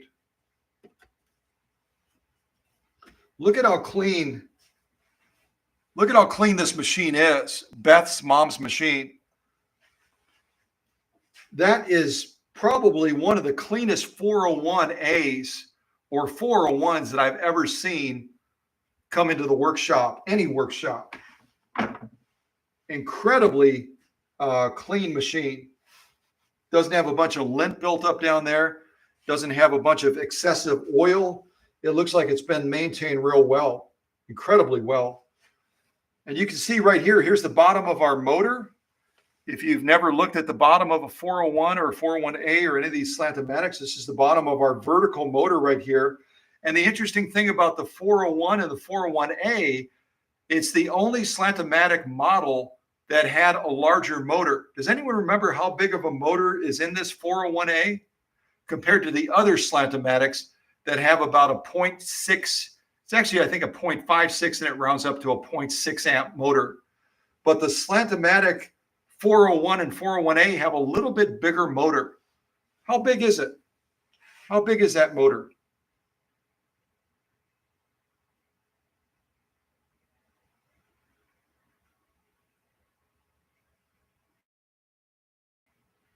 You can throw some guesses out. There's no harm in guessing. How big of a motor is in the 401 and 401A compared to all the other Slant-O-Matics that we've talked about during this live stream? How big of a motor?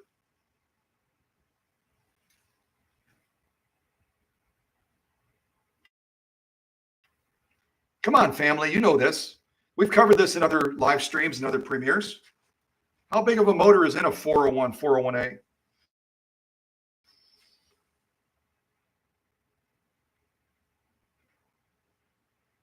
The 404, I'll respond to Susie's first.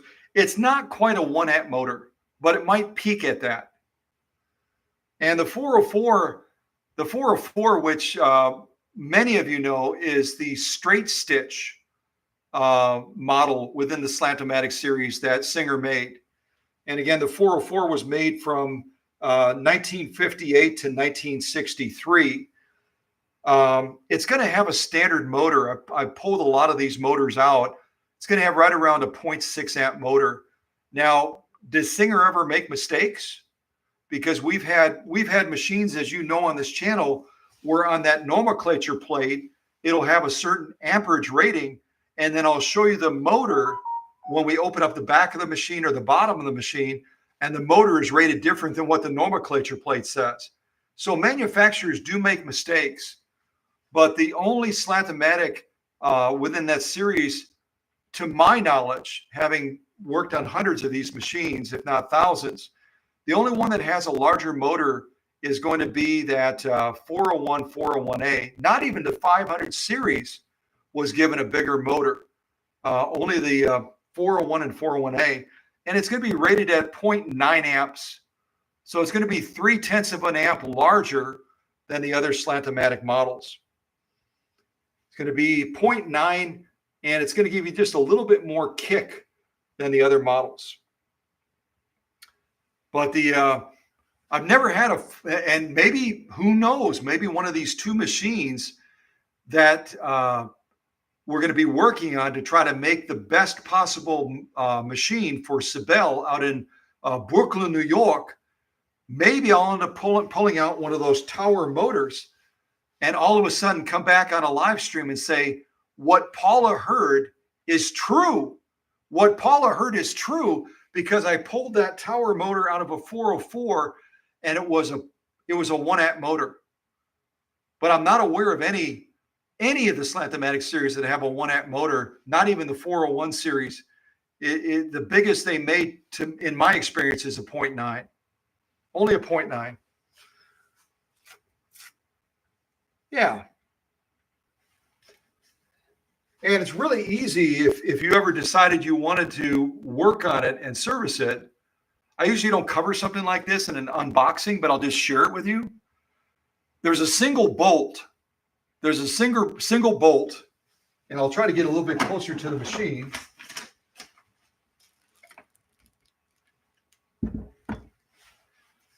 There's a single bolt that you can take out, and then you've got to disconnect 2 leads. See if we can do this. Are you guys okay if I do this on this live stream for the unboxing? If we actually take the motor out so you can see how it's done? Is that okay with everybody?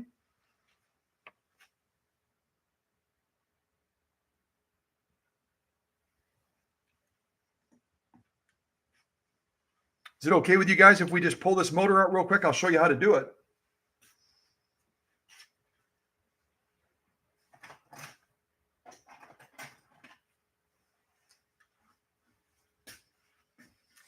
Okay, Melissa says, yeah, let's go for it. So we've got the bottom, and this is going to be exactly the same setup as the other Slant-O-Matic machines. So whether you have a 401A or whether you have the 301 that started this series in 1951, or whether you have a 404, or whether you have a Rocketeer, or whatever it is, you're going to take out a single bolt right here. I'm going to put on my magnifiers because I don't have my reading glasses with me today. Take off my coonskin cap for a little bit. These things get real warm.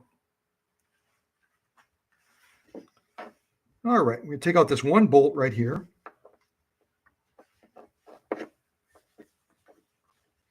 This is a retainer plate, just a retainer plate to hold that motor in position. Take this one bolt out. I'm going to get one of my little magnetic trays. Set that right there. Put that bolt inside of there.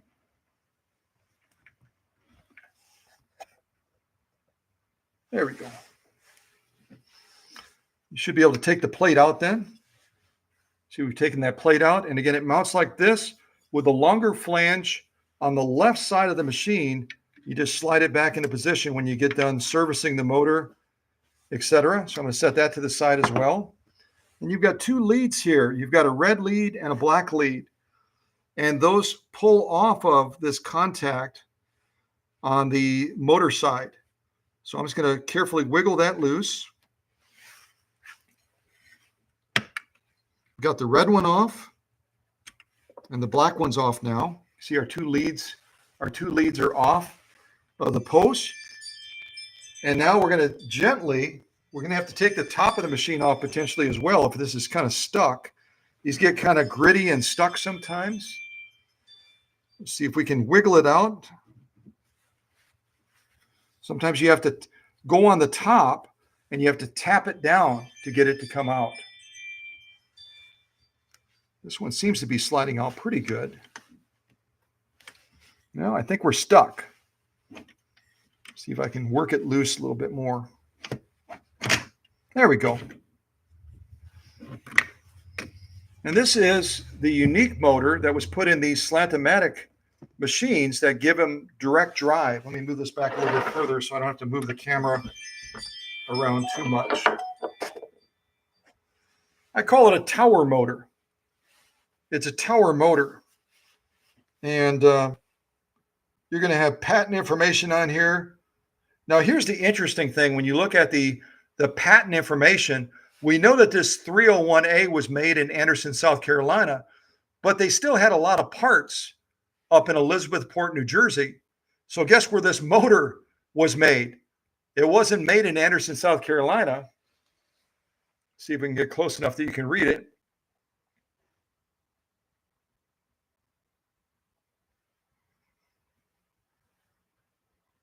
It was made in Elizabethport, New Jersey. So when they stopped making the 301 after just a year up in Anderson, South, or up in Elizabethport, New Jersey, they still had a lot of extra parts. And apparently they shipped these motors down to Anderson, South Carolina. And hopefully you can see that. I think you can. Yeah, this motor was shipped from Elizabethport, New Jersey, down to Anderson, South Carolina, and installed in Beth's mom's machine. And these motors are incredibly tricky to take apart. I've shown you some of them disassembled, but the easiest and the quickest way to clean these is you'll see there's a screw right here and a screw right here. You'll take those screws out, you'll remove the carbon brushes. You'll remove the carbon brushes, and then after removing the carbon brushes, you can use electronic cleaner, put it in a bucket or whatever, and kind of flush it down from the commutators and the stators down here all the way down to the bottom, and all of that gunk will run out of this motor. I could try to do that right now, but I don't know if I have any electronic cleaner here in the new workshop. See if I do.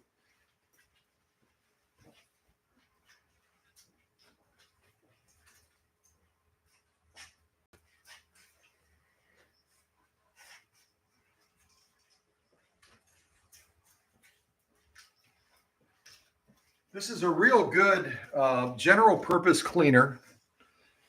It's CRC QD electronic cleaner. I just call it electronic cleaner. And it's a real safe cleaning agent to use on electrical things, because once it wicks itself out, it doesn't leave any residue behind. It leaves an absolutely clean surface. It's a great cleaning agent. But here's the warning. Here's the big warning. Some people will use this as a method of flushing out this tower motor, but then they'll reinstall it right away, and they don't give it adequate time, because there's all kinds of nooks and crannies and crevices around the stacked lamentations right here. Around the stacked lamentations, some of that cleaner can get stuck in there, and then they'll slide it back in, they'll hook it back up, they'll fire up the machine, and they'll hear a loud pop, a loud poof. They might even see some smoke, because this stuff is crazy flammable. So if you use it to clean one of your motors, it's a wonderful agent to use along with kerosene.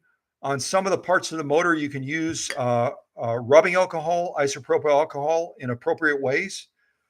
But if you use this stuff, you want to be incredibly careful, because it has a real low flash point. It has a very, very low flash point. And let me just say, it will potentially cause damage to your motor, and it'll scare you to death. Okay? But you'll take out these two bolts.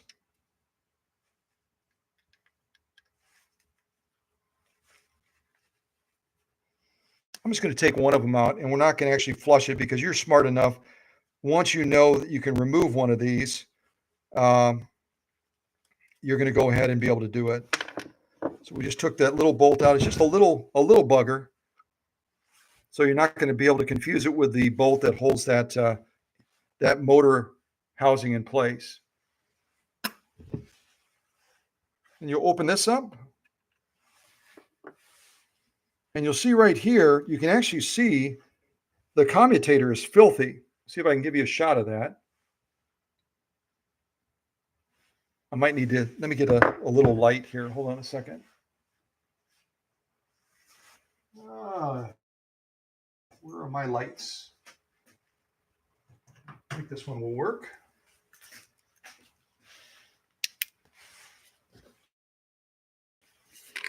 So if you look down inside of that motor, you can see the commutator. I think you can. Try to hold this real still. There it is. And the commutator is what, I wish I had three hands. me see if I can hold this with one hand and show you. The commutator is what's going to turn when the motor's running. See that turning? And then that carbon brush is going to make contact. That carbon brush is going to make contact with that commutator. Unfortunately, what it does is it leaves some of its deposits behind that then fuse to that commutator. They fuse to that commutator.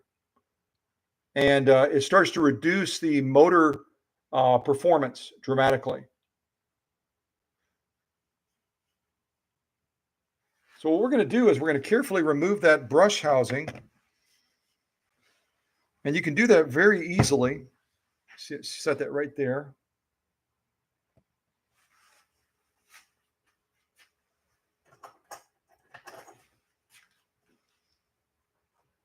I'm still finding my way around this workshop. I set things up a little bit differently.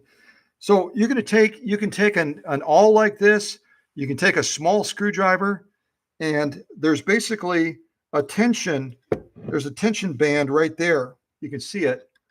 That's pressing against this carbon stack and holding it in place. So what we're going to do is just gently rock it out like this.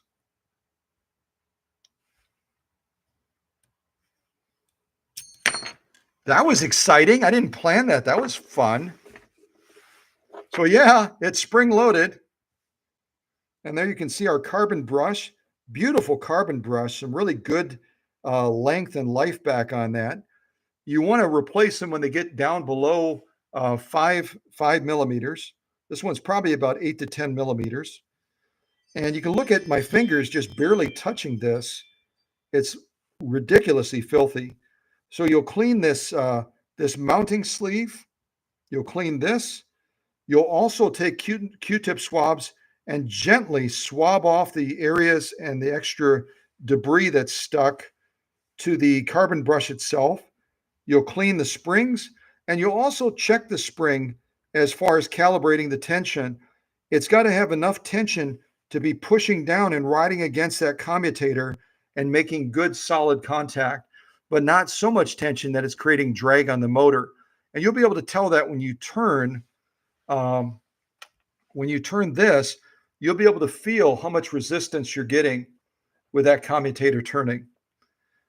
It should be probably about 5 ounces of tension between the carbon brush and the commutator itself. And then once you've removed, let me shut this off for a second. Once you've removed both brushes, we might as well remove the other one too.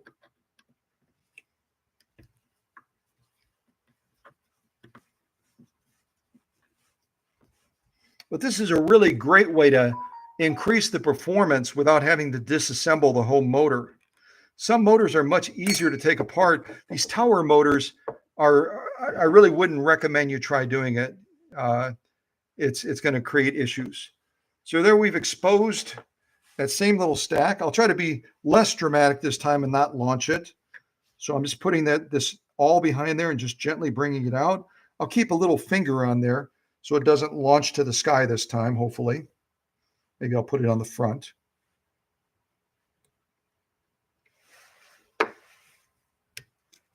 There we go. Gonna take that out. You see what happens is it's almost like a shock absorber. You know, when you're driving your car, you'll hit bumps and your shock absorbers will hold the car up. Your struts on the car do the opposite. They push the car down. So your shocks hold your car up, your struts push your car down, and what it causes is a nice even ride.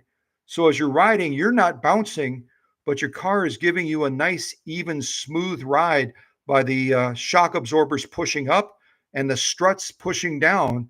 It's kind of what this little sleeve does, is it gives you a nice, even ride with that carbon brush on top of the commutator without creating excessive motor drag and without causing the motor to stop and stall because it's not making good contact. Because that's all part of the electrical field. If you don't have the proper calibration and tension on those brushes, it's going to cause that motor to stop and start sometimes. And if you've ever had a machine where you hit the foot controller, whether it's an electronic foot controller or it's an older style Bakelite one, and you hit that gas and nothing happens, but then you barely touch the balance wheel. You touch that balance wheel just a little bit. You touch that balance wheel a little bit, and then all of a sudden, your machine starts up. That's going to be an issue with your motor brushes. Your motor brushes in that instance are not going to have enough tension pushing down, and they're not going to be making consistent contact with that commutator.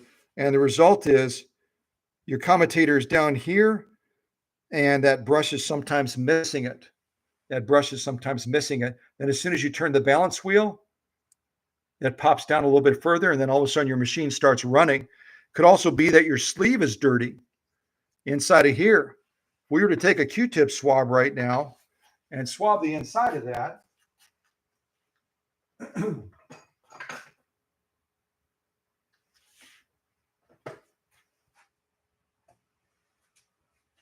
remember, this is all part of your electrical field, right? It's all part of your electrical field. Let's see if I have some rubbing alcohol.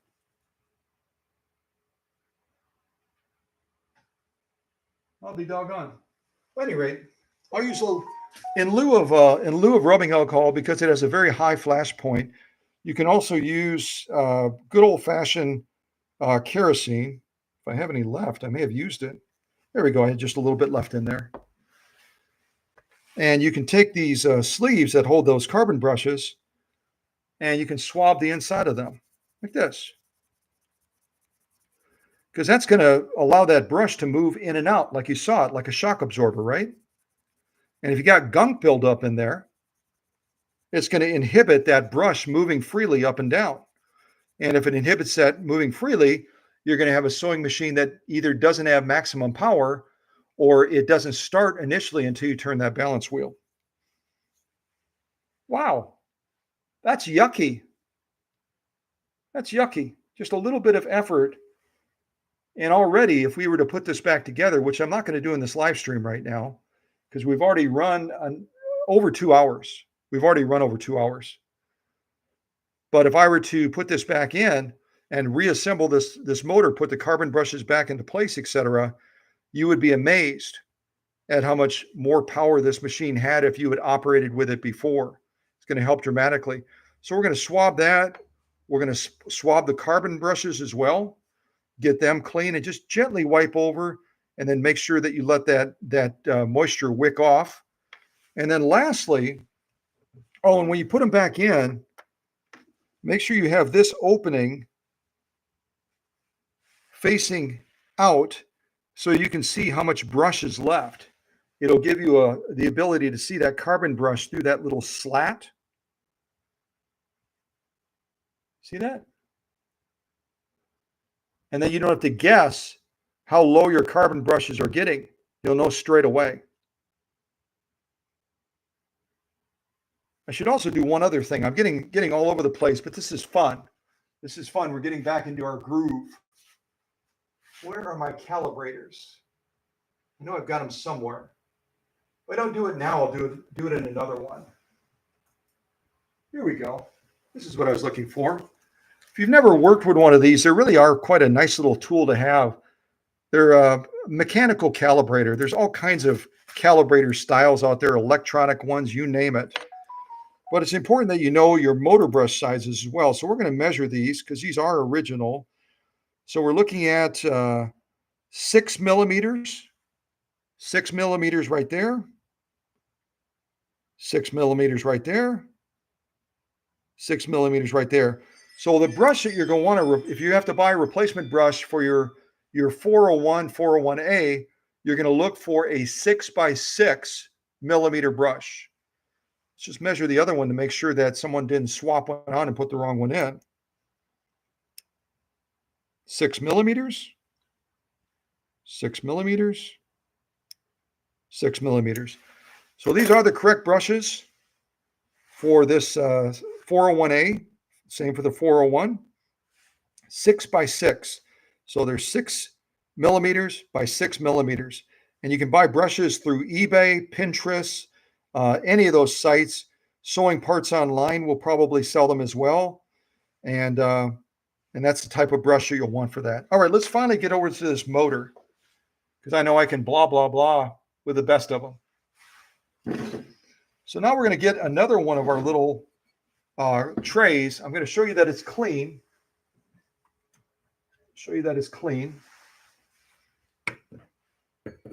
Better move my coonskin hat, or I'm going to end up probably starting it on fire. So to make the point of how dangerous this stuff is, the CRC stuff, I'm going to do a quick little demonstration. This tray is clean. I'm going to get a Q-tip. Look at my fingers. We'll get a little cotton ball. We'll just make sure it's absolutely clean. Get it nice and clean in there. There's no oil residue or gasoline or anything weird like that. There's a little bit of dirt in there. Not too bad.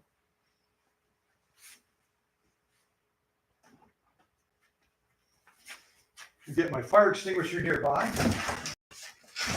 The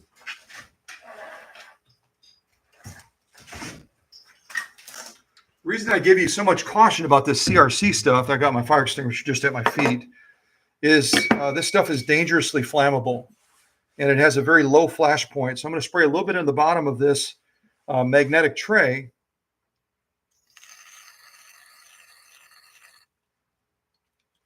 You see it's still there right now. Then I'm going to use this little torch.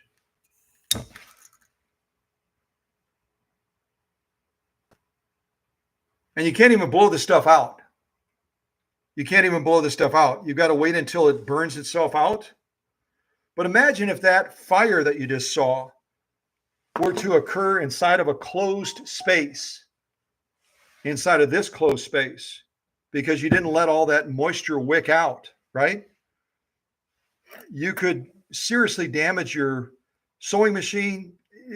In the worst case scenario, you could cause a fire that could burn your house down or just scare your pants off.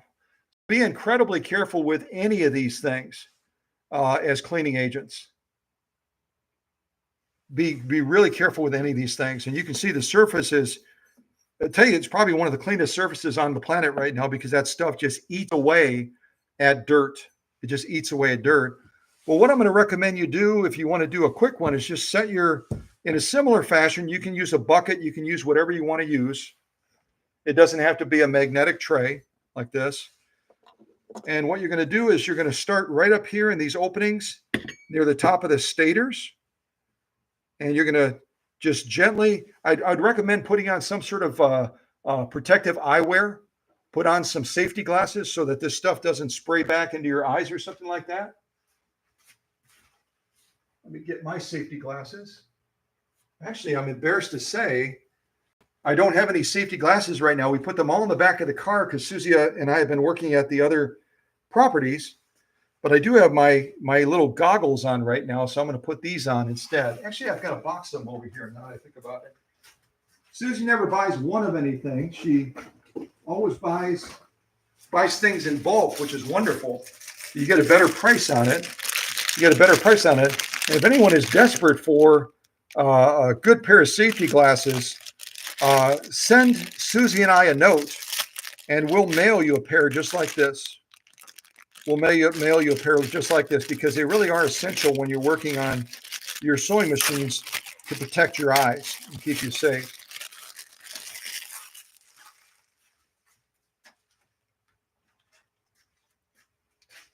All right. So I've got my safety glasses on now. And what I'm going to do is I'm going to just very carefully, I'm going to push this out of the way, push this out of the way. This stuff is also not good for paint surfaces. So make sure if you do this that your machine is moved away. You want to move the machine away just so it doesn't get the overspray. There we go.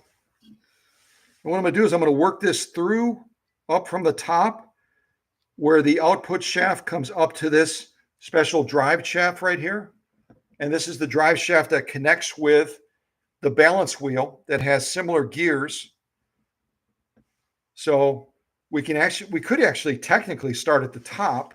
We could start right at the top of here and clean this off so that if there's any gunk in that output shaft, it's going to allow this to turn more freely.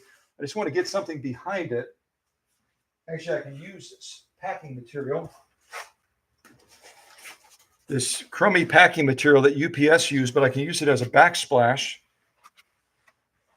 Put it like right behind here. It almost fits in there, doesn't it? That's quite fancy. Turn it like this so you can see that. Aha! Look at that. So these did serve us, even though they didn't do a good job of protecting the machine, they do serve a purpose anyway. Now this stuff might be caustic enough. It might actually cause this stuff to basically melt, but that's okay. We don't need to use this afterwards. So I'm just going to spray a little bit in there.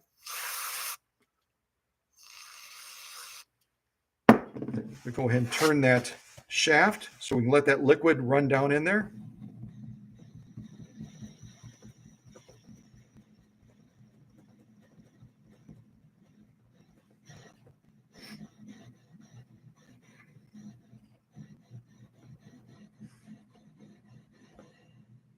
Look at that.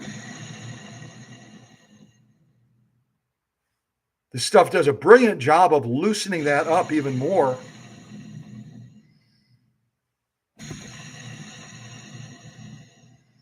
Now, if you have this out, once you've sprayed some of that CRC in there, you could put a drop or two of kerosene right at the top of that output shaft so that it seeps down there and allows that to turn even more freely. Do not use sewing machine oil. Do not use sewing machine oil, but you can put 1 or 2 drops of kerosene right at the base of this output, and it'll allow it to spin even more, but it's spinning brilliantly right now. Really quite impressive. Now we're going to work our way down. I'll continue to use this stuff as a little bit of a backsplash. We're going to start up here where the stators are, moving down into the stack lamentations.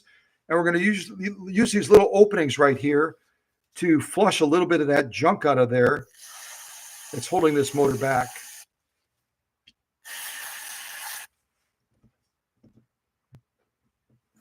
Let's see if we can get a little bit more. We don't have a really good opening by the stack lamentations, but I'll see if I can put a little bit in there.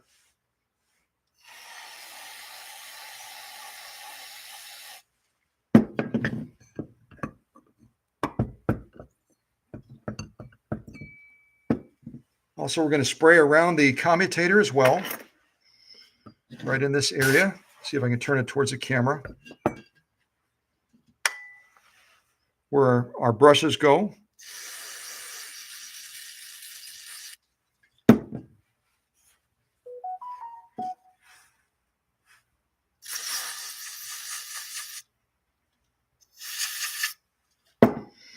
And then you'll want to take a Q-tip swab like this with some rubbing alcohol and just press it gently against that commutator and then turn it like this. Turn it like this so you're getting that commutator cleaned even better using a Q-tip swab to get the rest of that carbon off of there. But right now, even with this, just those few little steps, if Beth's mom were here and she had used this machine a long time, this was her go-to machine. If we were to put this motor back together, reinstall it in the machine, and fire this machine up, she would be like, oh my gosh, what a difference. What a difference. You can already see the evidence of that with just our little bit of effort. You know, with this, I'm going to give it one little spin.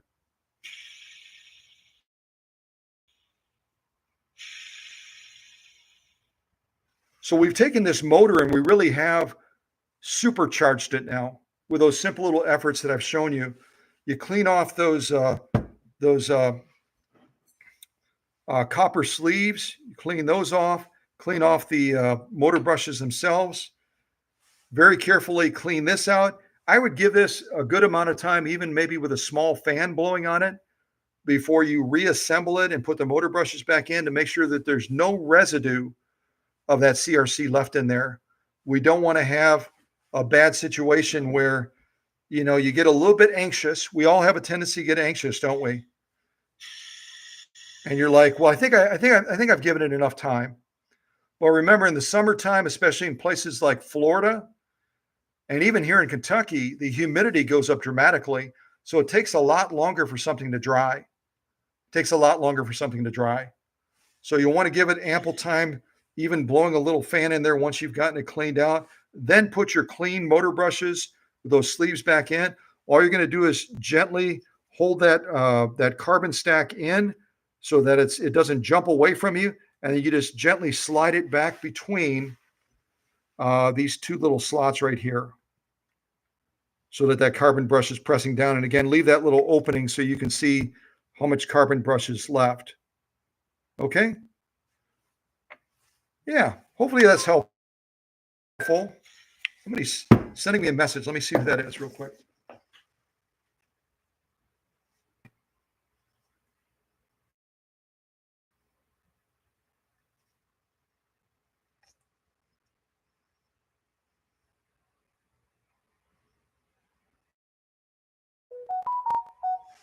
Oops.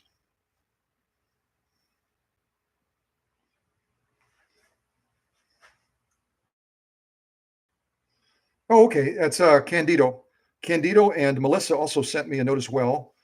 And Candido writes, had to step away, things waiting for me to get done. Love you both, Candido. Perfect. I was going to send Candido a message back asking if I have his permission. Just finishing up the live stream, comma, do I have your permission to share your phone number with Melissa regarding the tables? Question mark. And I'll see what Melissa wrote. And Melissa, by the way, is the one that won one of our really cool puzzle boxes. You remember those puzzle box things that Singer made? They were really quite amazing. And oh,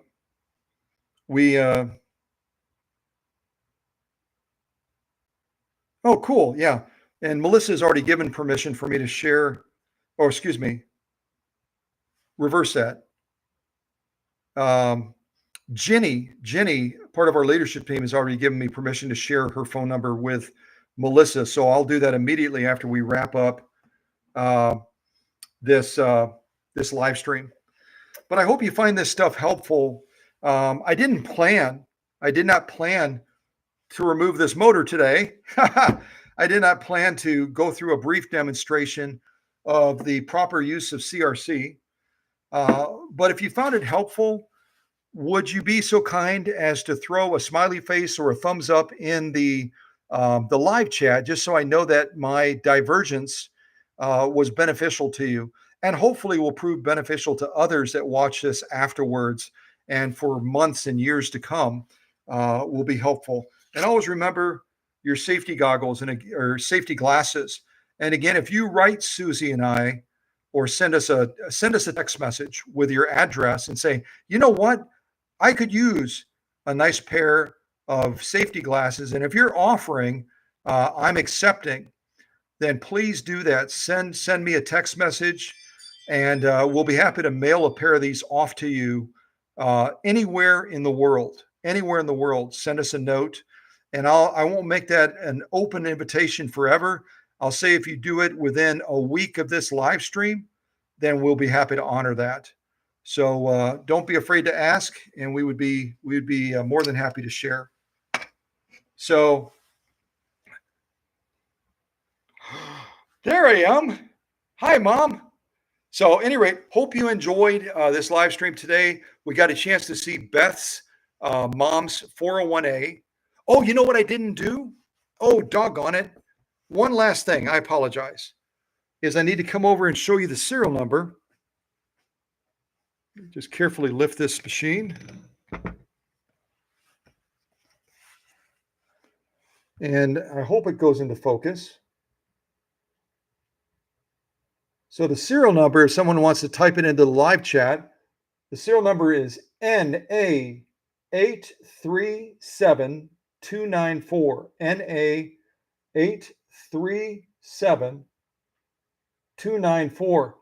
So that is going to require that we go into a resource online, because I only gave you 3 of the primary brackets. I gave you, wait a second. No, I did give you NA, didn't I? Yeah, I did give you NA. So this is one of the earliest editions of the 401A. It would have been right around in the 1951, 1952 timeframe. But I think there are other brackets as well. If someone wants to research that and let us know at the next live stream. But this is one of the earliest 401As, right after they stopped production in Elizabethport, New Jersey, and they moved things down to Anderson, South Carolina. This is one of the earliest ones. It actually has a series number that would be consistent with 1951 to 1952. So I mean, it's like the one of the very first ones that came across the assembly line in Anderson, South Carolina. And sometimes they would preordain serial numbers as well. They would preordain them. And so it's possible that that's what they did in this instance as well. But meet Beth's mom's 401A, really a cool machine that I will work on putting this motor through a little bit more detailed cleaning than I demonstrated for you, and then putting it back together. But hopefully this live stream was beneficial to you and will help others as well. Yeah, there's Dr. Singer's cousin, I think. Yeah. All right. God bless everybody. Thanks to the leadership team for taking care of the family. And I am going to end the live stream shortly, but not immediately. So you'll have a chance to say your goodbyes to everybody.